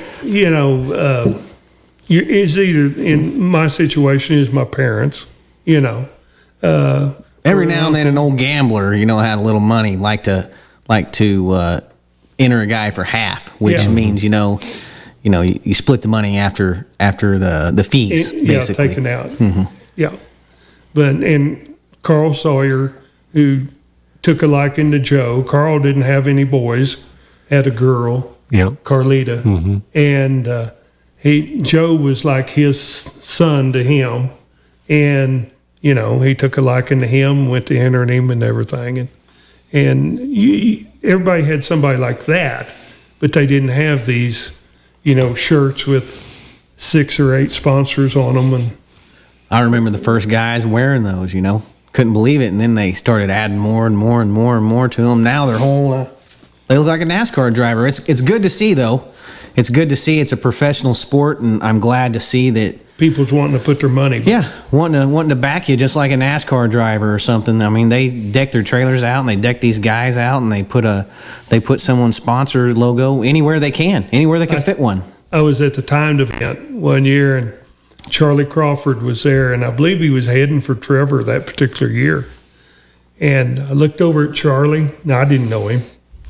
And I'll guarantee you, you couldn't see the material on his shirt or the sponsors. And I said, you're going to have to get bigger to add more sponsors on you, And he just kind of looked at me, gave me one of those looks. But, and I didn't know who he was, but he... They're going to start wearing a cape or something to put some more sponsors on there.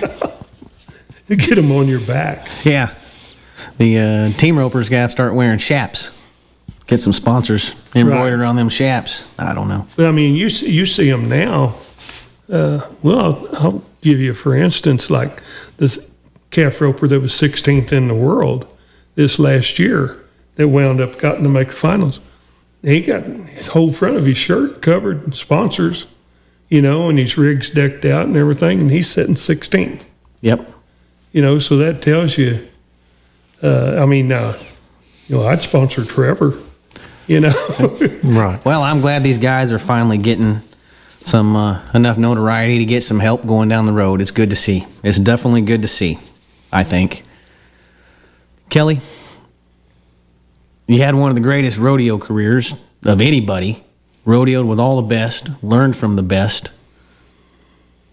What made you to switch gears? What made you switch gears to be a judge, rodeo judge? There was a gap in between there, but You were the gold standard of rodeo judges at the time reason that you retired. I quit roping and rodeo, and in pursuing it down the road all the time, was that my dad got killed in an accident, and it left he had a little construction, just a mom and pop construction business, and my mother didn't have anybody, and so I was running it with her. And last year I made the finals in 74. Well, I remember we went to Pendleton and wound up making the finals. They were having them believe at Laramie that year. And so we just come back from Pendleton. I was traveling with Walter Arnold. In fact, Walter made me a deal with Veneta. He'd hit me up and he said, why don't we go up in the Northwest? And I said, I don't have the money, Walter. And he goes, well, I'll enter you for half, or I'll loan you the money and you pay me back. And I said, well, I'll go and I pay you back. And he said, okay. So I took off and went up there.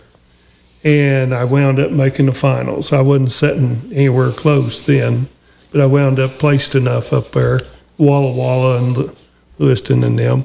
And I remember staying there, we had to stay there at Laramie. And I'd call home, my mother was calling, and she didn't have anybody to run the equipment and this, that, and the other. And that works on you, that you're not home where you're supposed to be. So after that, I just quit, just come back home and would go to amateur rodeos and stuff, maybe some jackpots stuff. And then kind of rocked along like that. And then I told my wife, Dixie, I said, maybe I can judge a little bit. So I went to like 5 judging seminars because I didn't really feel confident in my rough stock scoring. And like I told you before, I'd been in contests competing to where you had rough stock judges that had no clue about the timed events. And I didn't want to be guilty of the same crime of me being judging the rough stock and not having a clue. So I never would put in for any rodeos. And a boy called me from that was coaching at Alva, Jimmy Henson, bulldogger from down around Beggs. And he wanted me to come out there at Alva and judge that rodeo. He knew that I'd went to these seminars. So I went out there and I judged Alva, college rodeo. And then a gentleman that was coach at K-State, Manhattan, he called me. He wanted me to come up there and judge that. So I went up there judged that one. I judged some college rodeos along. And in the early it was in 90, buddy, Lytle, who was one of the best judges at that time. I think, well, in my opinion, before you came along, he was the gold standard in flagging. I mean, in my era, growing up anyway. He told me, he said, you need to put in for some more. I said, no. I said, I don't want to be guilty of, I named off some judges that they didn't know what they were doing in a timed event. And I said, I don't want to be guilty of that, in the rough stock event. He goes, and he kept trying to talk me into it. And then, like I told you, I went through the Elks Rodeo. We went to the finals in Vegas, and Jack Hannum, who was pro supervisor of the judging program, he saw me at Cowboy Christmas. Well, he stops me and hits me up for it. And then he called me that next year, wanted me to go to Yukon, Oklahoma to judge a rodeo. And so he talked me into it, and I went to it. And then I finally decided to start putting in for some. And I never did, I still kept a full-time job. You don't quit your day job to go judge rodeos. And, one thing led to another. So I just, that's how I got to judging. You judged all the big ones that I can think of. Timed event. Yeah. When did you start judging that timed event championship at the Lazy Arena? They started in 86, didn't they, Jimbo? I'm somewhere right in there. I'm not sure. Maybe 84. I just can't remember. But I competed in the first one. That's kind of a story in itself. A.G. Myers called me, and that was the guy that managed the arena. Yeah, what about the first one? Tell us about that first one, then we'll get to the judging of it. Okay, well, he called me, and he said, Kelly, he said, we're having this timed event contest. He said, you bulldogged any? I said, yeah, I've jumped at some. And he said, well, Rocky Garnett said that we ought to call you, and we're looking for somebody to enter. And so I said, well, I don't know. He said, we'll pay your fees, I didn't know what it cost. And so I get together. I got a calf horse, got a steer horse. My brother-in-law had a horse that he'd bought from Charlie Noble. And I wound up, he was going to heel for me. That's how prepared we were. Mm-hmm. Rod Hartness, he was going to be my healer at the timed event contest. And so we get down there, and I'm a wreck in the bulldogging. I mean, it was terrible. It's just a wonder I even walked out of there. But in like 2 days, you run 5 head. And I mean, it is a marathon. And I wound up riding old Jess, heading off him because the horse I took wasn't near ready. And I think Joel healed for me. Really? Wound up, Maker. Yeah. They had him there healing. And Red Dolphin, I rode his bulldogging horse. And it was wrecked. I made some good runs in the calf roping, in the steer roping, but the other events weren't very good. I saw a video of that first one, and it seemed like there was an awful lot of steer ropers in it then. Yeah. I saw Sean Burchett, he got in a wreck about every time he bulldogged a steer, it looked like. Mike Beers used to just break out in a cold sweat. Yeah, well, I don't blame him. And about like Roy Cooper, he'd do the same thing. But it's funny, a lot of people don't know Kenny Call and them was kind of what started that. They was sitting around with Ed Gaylord and talking about things, and Kenny Call come up with this deal that, hey, it'd be a neat deal to have all the events and one guy in them, and so Ed said, well, let's just do it. And that's how it got started. Kenny Call, world champion steer roper and turned actor. He lives out in California now. Yeah. Well, that's something I didn't know. That's how it got started. That's how Kenny Call and Ed just sitting around and come up with the first of its kind timed event championship of the world. Now I think it pays $100,000 to win it. Yes, it or something does. like it. It did pay $50 for a long time. It's a $200,000 deal, and it pays $100,000 to win it. Used to pay $50, and they doubled. It's a serious deal. There's a couple of guys that used to get ready for that thing year round, and that's about the only place they went, except for some other places to tune up for the timed event. So, but it's then they needed. Trying to think. Buddy flagged it that year. I can't remember who was with him on the line. One year, Bill Harlan was. But Buddy flagged it on, and then Buddy hit me up a year or so after that. He says, "You're not going to enter anymore?" And I said, "No." And he said, "What about judging it?"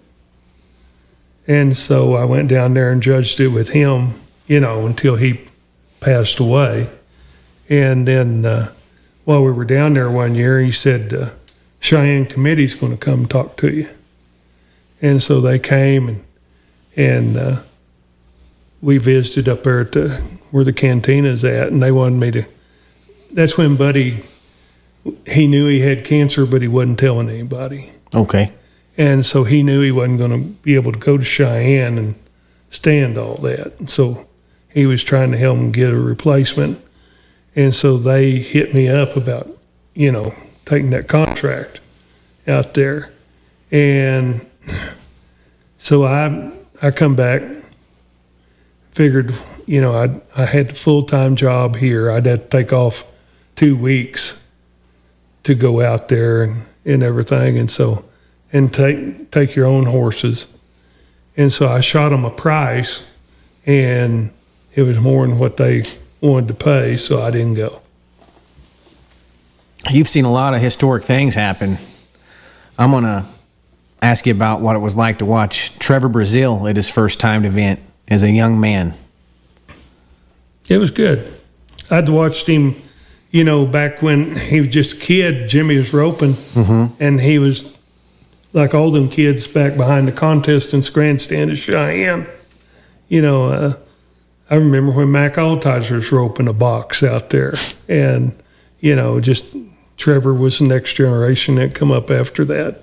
All them kids would be out there, and they'd have a box, or later on they had a little roping dummy. Yeah, or a little roping dummy. And Trever out-roped us when he was a kid, even.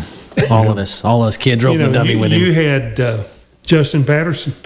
He was here, and when I was just going with Everett, and we'd be up there and at Cheyenne, and Ben was entered, and Justin and Joanne was running around there. And Justin, he's ornery when he's a little kid. Still is. Yeah. But, he'd be pestering me. I was older, he'd be pestering me. And so I'd reach and rope him, and he'd run off and fall down the gravel, and he'd get up, say some choice words to me and everything. And we still tease each other about that. And, I was telling you about Frank Braden, Barry and Lee Davis, and all of them grew up, Jim Davis. They was running around their camp and everything, and I'd pick on them, like the older kid picks on the little kids. And just been around them all my life like that. It's funny, you get to see, like, you take the Braden family, for instance, well, even the Davis. I've seen Merle, and then Jim, and now Bryce. That's Jim's boy. And on the Braden side, well, Frank and I roped together. In fact, we roped quite a bit together. And he had a boy named Colt and Barry. No, Barry had Barry. And then Barry had a boy named Colt. And that's Bucky's boy, Colt. Yeah. Okay, Bucky. Yeah. And then Tanner is, Bucky's. Yeah. So, it's you really know you're getting old when you see that many generations come up. That Tanner Braden, he's one of the best healers in the nation. Yep. Narrowly missed the finals 2 years ago. Yeah. Almost made it took it down to the last week of rodeo season, almost made the national finals. That's really doing something anymore to make the national Especially finals. in that event today. In the team roping or the Probably calf one of roping. the most competitive events, you know. Well, watching some of the team ropers nowadays, it don't even look like it's real life. It's happening so fast. You know, some of the headers, I don't even see them get their arm up before they throw it. They throw it so far, too. Chad you know. Masters. You know, that's the difference now. I don't know how they rope them throwing like that. Well, and their timing is so great. I mean, the way they've got it now, the healers, they've got it timed to when they're at the spot, when that steer hits, you know, at the end of it, and quits his sideward movement, you know, where he's legal to rope. Mm-hmm. They've got it. How hard did it get to judge these healers here? Tough. On the crossfire rules. Oh, tough. I got booed, the worst I ever got booed. It might have been worse maybe sitting next to somebody, but I mean, as far as in the arena at the timed event one year, and he's in the top 4 or 5 every year, healing. Okay. Lockett? No. Bobby Harris? No. I'm trying to think some time to Later, guys. right now. He's roping now. Anyway, he entered the timed event. And he kind of, you know, not had a good year, and a good timed rodeo event and everything else. And so they were making a run. See, for those people who don't know, fastest time each performance is 3,500 in a particular event. And so they're making a run. He's got Alan Bach's son heading for him. And he heads his steer, and he comes in to heal him, and they're going to win fastest time. Well, I get blocked out, my fault. And he throws his loop. Well, when he threw his loop, I still saw the hips of the steer move to the side. Mm-hmm. So I flag him out for a crossfire. And you talk about getting booed. No, I got booed. And he rode back up, very gentleman about it. He says, I didn't crossfire. And I said, I only judge what I see. And I said, I'm not doubting your word. But I said, what I had to work with, it looked like you did. And so I went back. They had the scoreboard with the video. I went back after everybody was gone, I think maybe the next day, and asked that guy if I could watch it. He goes, yeah. He pulled it up, and I watched it 4 or 5 times in slow motion and regular time. And they said, what do you think? And I said, you could flip a coin. It was that close, you know. And their camera was down the arena where you had full visual side of it. And the way the rule reads is the steer's got a sideward movement of his back end. What they don't want you is roping him when he's swinging into it. Okay. And it's when you throw your rope, when the loop leaves your hand. And that was defining moment. You couldn't tell, you know, even from that side. And that's why I've always argued since then that the flagger needs to be down there, because you can actually see the head loop coming at you. That's a lot better than trying to judge it from behind, whether he's got a good catch or not. And then if you watch it on TV, whether you're watching the American or the finals or anywhere, those cameras are all situated from down the arena looking back. Well, you can see everything. Mm-hmm. But if you're sitting back up here, there's too many things that can block your vision. So, or they're shooting the camera angle from the best angle to watch the roping. Right. Makes sense. Right. Totally makes sense, Kelly. But I've suggested it several times, but they won't change it. Well, I'll be darned, they ought to. Hey, everyone, listen to Kelly right there. Put your flaggers towards the end of the arena back there so they can see the whole run. But they'd be in the way of the camera then, so you can't have that.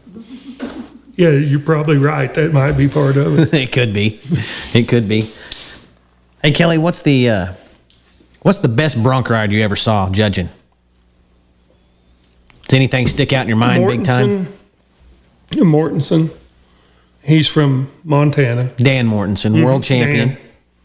And he rode a horse at Springdale one year. And George, old-time rodeo judge. Okay. Still is. Yes, sir. Anyway, he and I was judging it. And Mortensen rode this horse of Harper Morgan. And that horse really bucked. I mean, got high as the moon.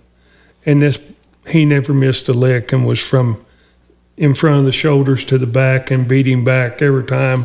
That was probably one of the best completed bronc rides. Now, that horse degree of difficulty wasn't that great, other than his height and his kick and his drop. But he didn't have that much change of direction. But it was just a picture-perfect ride, picture-perfect ride, and the horse really got up there. He was the type of horse you could really show on. But that was probably one of the best bronc rides. But I tell you what, watching this on TV now and everything, there's so many of them boys that can ride, especially these, of course, everybody knows the Wrights right now. Ryder and the rest of them. That's unbelievable what that family's doing. But there's a lot of them boys, them horses throw everything at them. I mean, those horses are getting like the bulls. They have bred them up to where they all buck, don't they? Yes. I mean, and they're double rank. Yep. They'll come out there and change directions 4 or 5 times and maybe do it right out of the chute. And that's probably the hardest to ride, as far as degree of difficulty in the ride. And then they go to bucking, really kicking over their head and a lot of drop. What really, from the bronc riders, I'm not a bronc rider, but I'd always visit with them a lot. And what really gets them is the drop. And that's where, for those people who don't know, that's where the horse, when he kicks up behind, it automatically makes his front end drop. And the higher he kicks over his head, and when that pivot point, when he reaches the extension, his front end's not on the ground yet. And I mean, it's just like you just drop that saddle out from under you. It's like the elevator dropping. And to stay in that saddle up under it, and they use a lot of the rein on that to pull them down, keep them down in that saddle. But it's a fine touch that you don't, get jerked down over the front, but yet you're using it to hold you down in there. And those horses, the drop is the hardest. That'll get more guys. And same way in the bull riding, the drop will get them, And then a horse that's got a lot of stride, one kind of bucks in the same spot, and I think you've rode some at buck, and I'm sure Jimbo has. If he's kind of just jumping down the same spot, he's not that all hard to ride.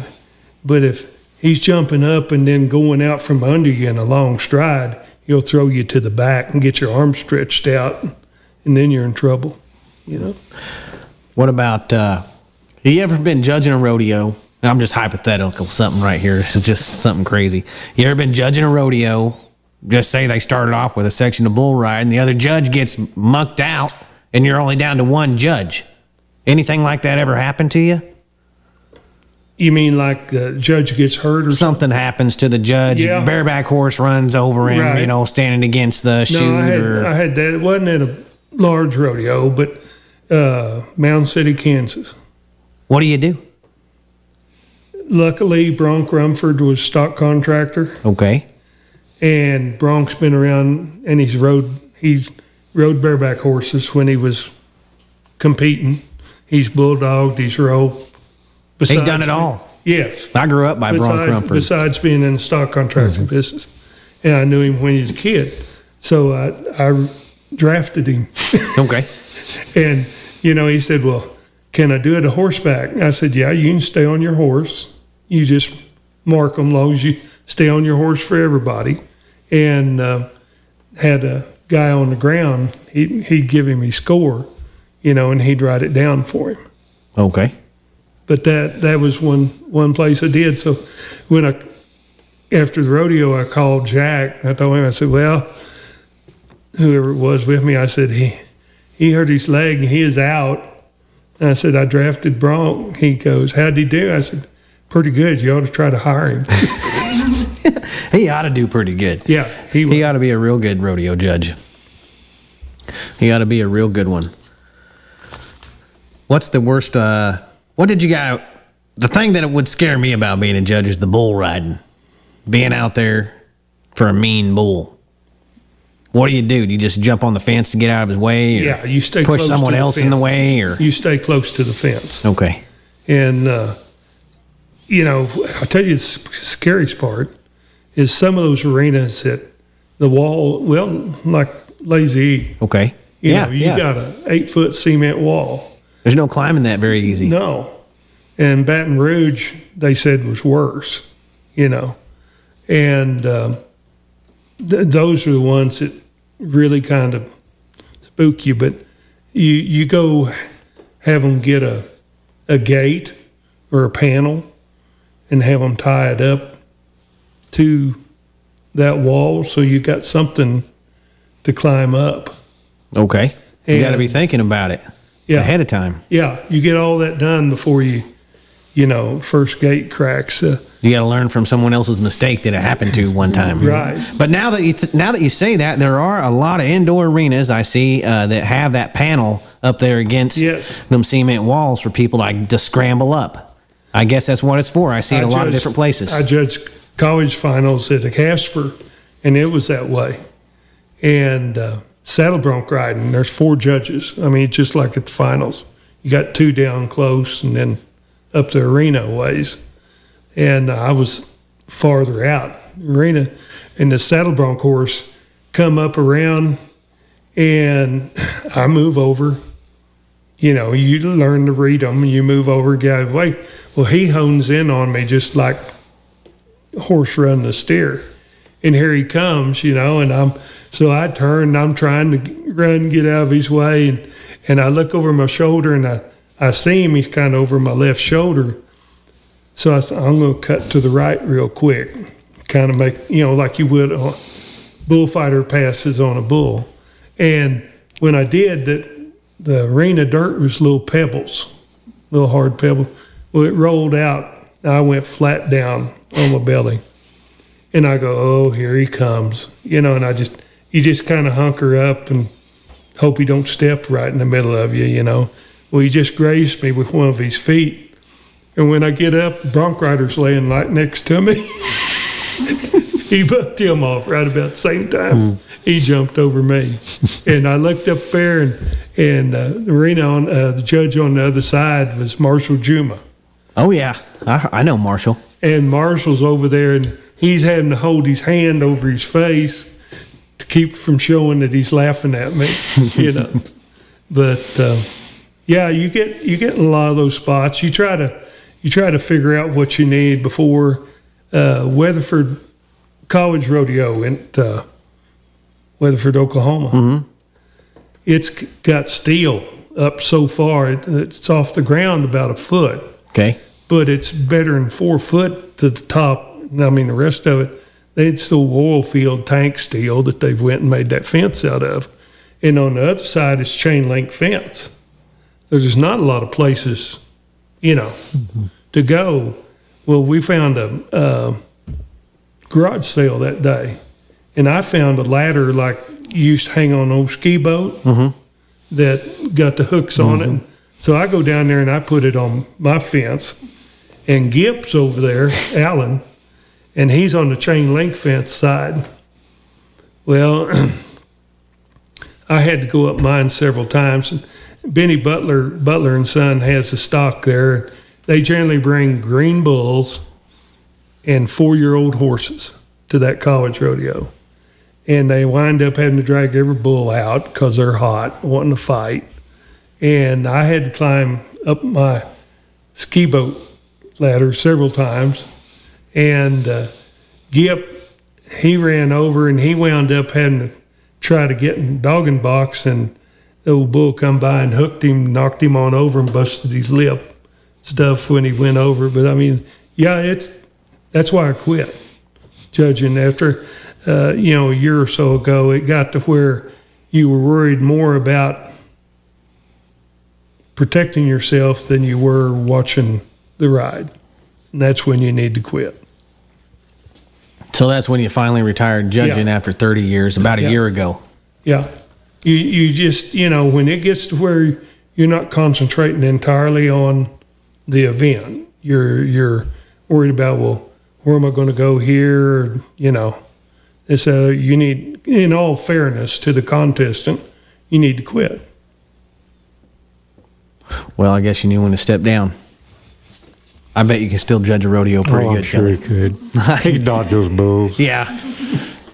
You're a little more fleet-footed than you're I would letting carry on. that little ladder, though, with me to all the rodeos. Well, see, I'd just keep that in the trunk. I just tell them I got to watch it from the other side of the panel. Right. See, at Mesquite, they actually got little pockets and a gate there that you could go get in. Their wall's about 5 foot tall, and then iron rails above it. And I will give Neil and them credit. They fixed the spot. And then one year I was down there and they had a camera pit set up. This is after Stacy bought it, Smith. And they had a camera in it. And it kind of come out from the arena just about enough to cover the camera. And Skip Emmett was judging with me. Well, he gets on this flag horse they got, and old Gray just takes a bit and runs off. And they in the bulldogging, and he just flagged him as he went by, and then he's trying to pull old Gray up, and old Gray knocked him off on the camera pit. Ooh. I mean, he rugged his leg plumb again. The only thing stopped him was the buck and shoots at the other end. He went through five flag horses, that performance. Wow. Well, when you don't bring your own, who knows what they're going to put you on, That's right. Probably. That's right. Probably they could be an old bucking horse that quit bucking. Who knows? There's no telling. Well, the Wendy Ryan roping. Yes, sir. You flagged that for a number of years. Yeah, about 18 or 20. The calf roping, the team roping, and the steer roping. Did you do the flagging and all of it? Not the team rope. Not the team roping.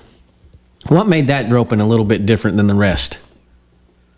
It's a large pen, real wide. And I mean, really, it just kind of goes out. Shoots are a touch to the right, but not very much. Pretty much center. Yeah. And it's long enough. I mean, that you got to go those.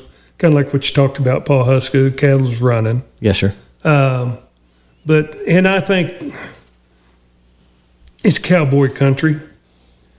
The people putting it on when they started it, those really good folks. And I mean, it was a social event at that time. You could go down there when they first moved it into Saginaw and started having it there.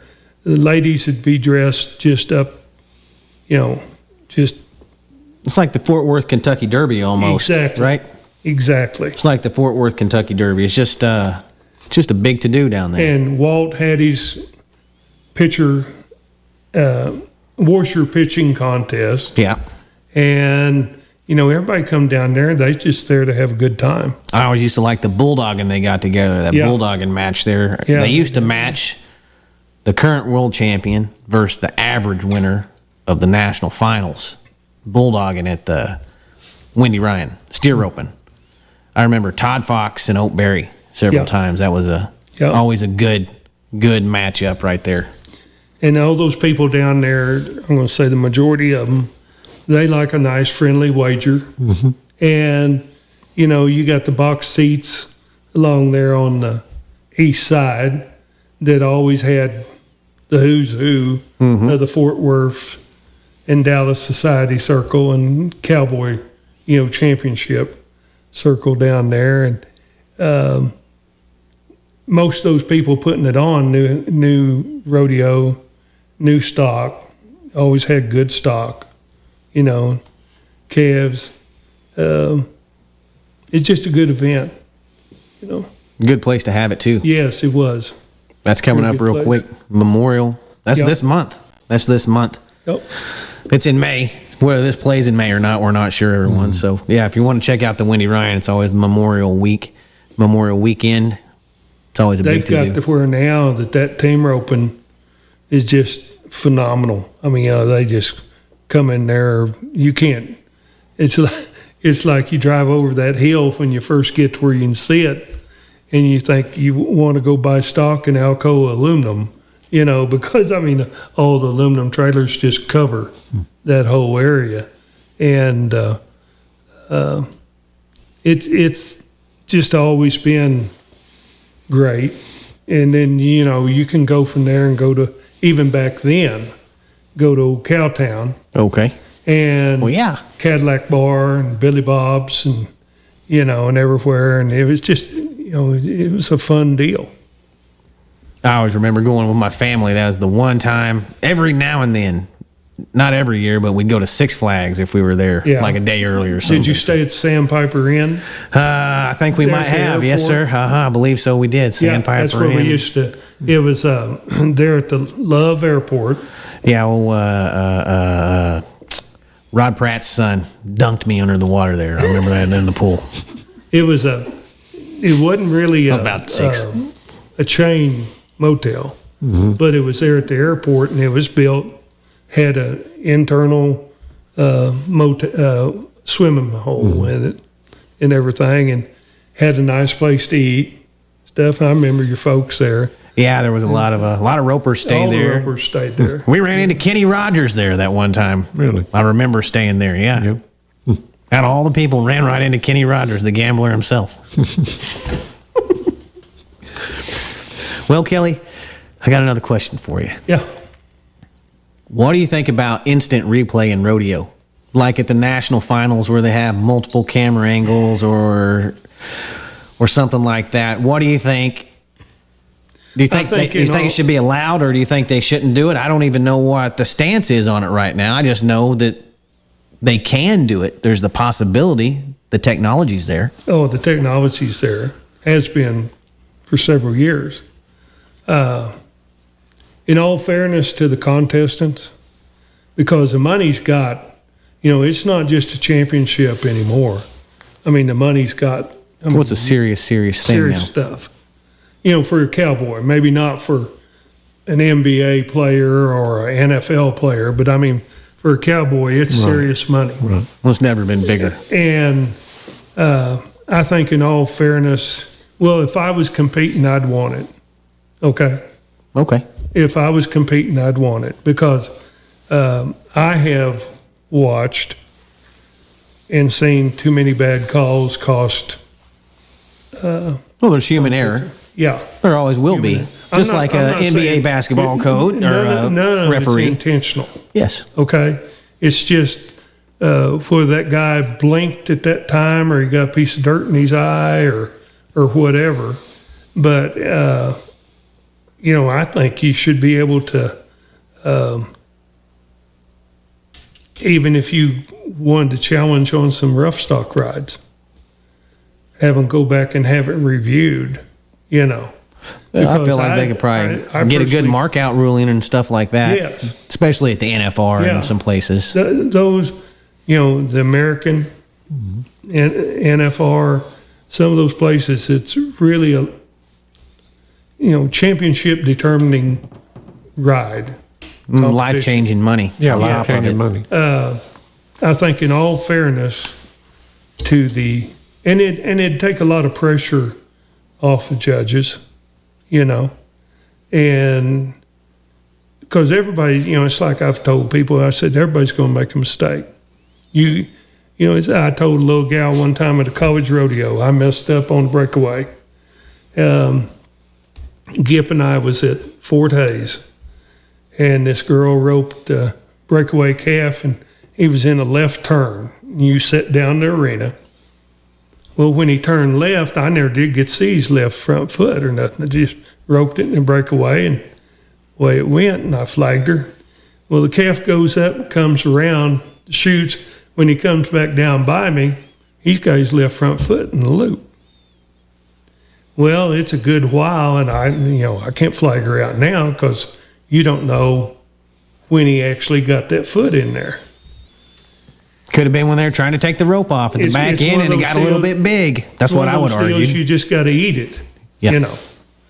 And so Jeff Miller, sister, Jeff, I'd known, judged him through college. He lives at I went to high school rodeos with him in Kansas. Grew up with him. Blue Jeff Mountain, Miller. Kansas. Yeah, small world. Yeah.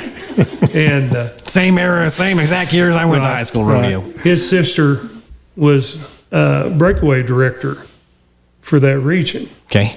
Well, she comes down the fence. I'm sitting right along the fence on my horse. She comes down the fence, climbs right up next to me, and she goes, "That girl had a left front foot in that loop." I said,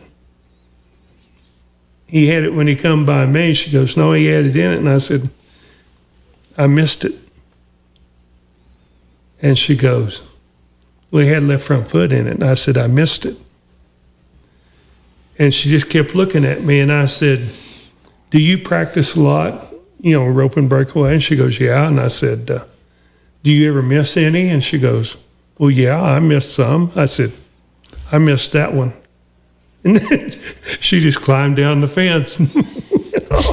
But I mean, you're asking of a judge to never make a mistake. But yet you're going home and competing, practicing every day, maybe rolling 10, 15, 20, 30 a day. I used to rope 100 steers a day at home when I was a kid, breakaway. And then a guy comes cold turkey and he's not supposed to ever make a mistake. That's an awful lot to ask of somebody. I can't think of too many mistakes I've ever seen him make, if any. Right. I don't like arguing with the flag judge. Nope. It don't serve you well in future flaggings, I don't think. No, probably not. It can't. They've got a memory just like everybody else. They do. They're people just like everybody else. Right. What you, as a judge, you got to accept the fact the only thing you can hope is when you make a mistake, it doesn't cost somebody. Exactly. I mean, you're going to make them, but you just hope it's not in a time or a situation that it costs a guy from winning something. Or if it gives something to somebody and it costs the 4 or 5 guys below him, wherever, a place, or the 4th place guy from not placing at all. That's your hope as a judge, You hate to cost anybody anything because, right. A lot of these folks are feeding their family with this. You're not actively going to try to cost anybody with anything. I know that. You got as much integrity as anybody I've ever met in my life. So, thank you. Well, Jimbo, you got anything else for Kelly over here? Well, just like to thank him for coming in for sure. But I hope everybody watching this appreciates and enjoys the history as much as we do here at the Ben Johnson Cowboy Museum.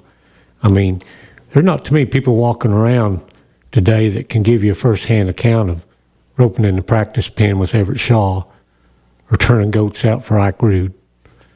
So some of what we talked about today we've got on record, and it'll be there for future generations, I hope. And we just really appreciate it. He's seen Trever Brazile come up. Yeah. He's seen everybody come up. Right. Yeah, he's a kind of a link between the old Everett Shaw and that bunch, and then he's seen all these hot shots now. So he's seen a lot. For sure. Well, Kelly, I know you've been giving us nothing but advice this whole time, I feel like. You just ended with some good one a minute ago for all the people. But Do you have anything else for any of these up and comers? I wanted to ask you about, integrity. Integrity, I mean, it's going to follow you all your life. That's, comes right down to it. My banker told me that one time. I went to him and told him that he gave me some good advice, but I was bullheaded and didn't follow it. And, I appreciated what he, told me back when I should have listened.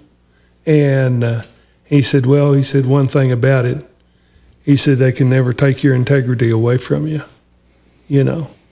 And he said, as long as you got that, you don't have to worry. And I think there's a lot to that. My dad told me something one time, like I told you, he grew up poor, and he told me, he says, don't ever turn down the opportunity to learn something, because you never know when it'll make a difference whether you eat or not, and, whether you can get a job. Yes, sir. And so I think all of that kind of rings together. And, it's how you treat other people. I mean, they might not agree with you sometimes, but if you try to treat them with respect and say, hey, I might have messed up, but, I'm sorry. It's like I told a guy one time, in fact, one guy from right here, I said, don't ever deny that you made a mistake. He goes, oh, you wouldn't want to admit it. I said, no. I said, if they get to where they can't trust your word, then they won't trust anything that you do in the arena. You've got to be honest about it. If you think you didn't do a good job, you need to say it, and then they'll accept that. I mean, because those guys that's rodeoed and competed, they know it's just like I told that little girl, you're going to mess up sometimes. There's guys that's pro officials that's messed up, but they still have the respect of contestants because they admitted later, you go up to them and tell them, hey, I made a mistake. I told a judge one time at Mesquite, and this guy was trying to, he was going to set the world on fire judging, and he missed a guy in the bulldogging. Big guy, Terry, he's way bigger than me. Terry, I can't remember his last name now, but he missed a flag in the bulldogging. And the guy come back and asked me, said, what about that? I said, you missed it? He goes, no, I didn't. I said, yeah, you did. And he denied it to them and everything. And I told him a little sermon I just told you later on. And so the next night, he went to that guy at Mesquite and told him, he said, hey, I'm sorry. He said, I found out I messed up. And Terry shook his hand, told him, he says, well, you're man enough to come back and tell me. He said, you'll do all right. And so they respect that. I mean, everybody's going to have a down time. It's like one time I at the Wendy Ryan, and he healed for T, and then Bobby? No, maybe not for T. It was Speed. Rick. Yeah, Rich. Rick. Yeah, he did heal for T Woman also. Yeah. Yes, sir. Well, Rick was Rich Skelton. roping steers at the Wendy Ryan, and I was sitting over there on the west side, and there's a big gust of wind, as you know, sometimes can blow pretty good there. And I blinked. And I knew I, blinked. And because I got some dust in my eyes. Well, Rick trips his steer, or I think he tripped his steer, because I didn't see it. Yeah. Okay. And he's down, he makes his run, and he ties him, and I flag him. And I noticed he kept looking at me, like guilty look, and I thought, he didn't have his trip, but I didn't see it. So you can't flag what you didn't see. And so he told me later, he said, I didn't have my trip. And I said, I kind of figured that, but I said I couldn't flag you out because I didn't see it, And, they'll come up and tell you sometimes. Oh, yeah. Like that. The good guys do. The good guys. Yeah, they'll tell you. Mm-hmm. And they know you didn't miss it on purpose, for sure. Yeah. And just like that boy I was telling you at the timed event that I missed, according to all the spectators, I missed his flag. He comes back the next round, wins the fastest steer, wins his money back. And I thought, good Lord took care of that. I messed up, but he went ahead and let him win. This next one, he got his money back and got to go home. He remembered the 3 or 4 bad calls he made. Right. Out of 30 years. We've heard about you these always same bad remember calls. those. Sure. Oh, yeah, for sure. I mean, it's like anything else. The best lessons in life or roping is when you make a mistake and you did and you're not going to do it again. And that's the same way. And I can tell you about every mistake or flag I missed, just about, because they stick in your mind. And the best lessons are life lessons sometimes. I think the lady that you had in the barrel race talking about breaking the run down into segments. That holds true in everything. If you're sitting and watching flagging, and like you're saying, the team roping gets so fast nowadays that it's kind of like if you're just sitting there in a gaze just watching it, it goes in a blur and it's all done. You go, what did he do? But if you mentally come out and go, okay, he's coming out, he roped the horns, he's quit his sideward movement, he's legal now, he's stretched, he's faced, ropes on the horn. I mean, all that's in 3.6 seconds. But if you break those steps down like that and concentrate on each step, it's no problem. And I tell you where it really rings true is like I flagged a lot out here at the Roan Horse when Paul had it going. And I've sat in the saddle for 12 hours. And I guarantee you at the end of that, you're tired. And you've got to do that to maintain your concentration. If you don't, you'll kind of doze off or blink off and you'll miss something. But if you make it to where you're concentrating on every step, every time, it keeps your attention to it. Thanks, Kelly. You bet. I appreciate you for coming here today. Thank you so much. Everybody, if you want to learn a little more about Kelly, we got some great exhibits to him in here from his roping career. We got the great picture we've talked about. We got some of his memorabilia from flagging.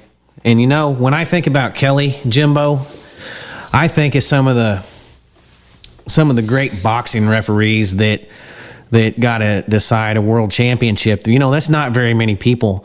And he's kind of in the same league as some of the greatest boxing referees or football referees, things like that's ever lived. And, he's been a part of so many iconic rodeo championships.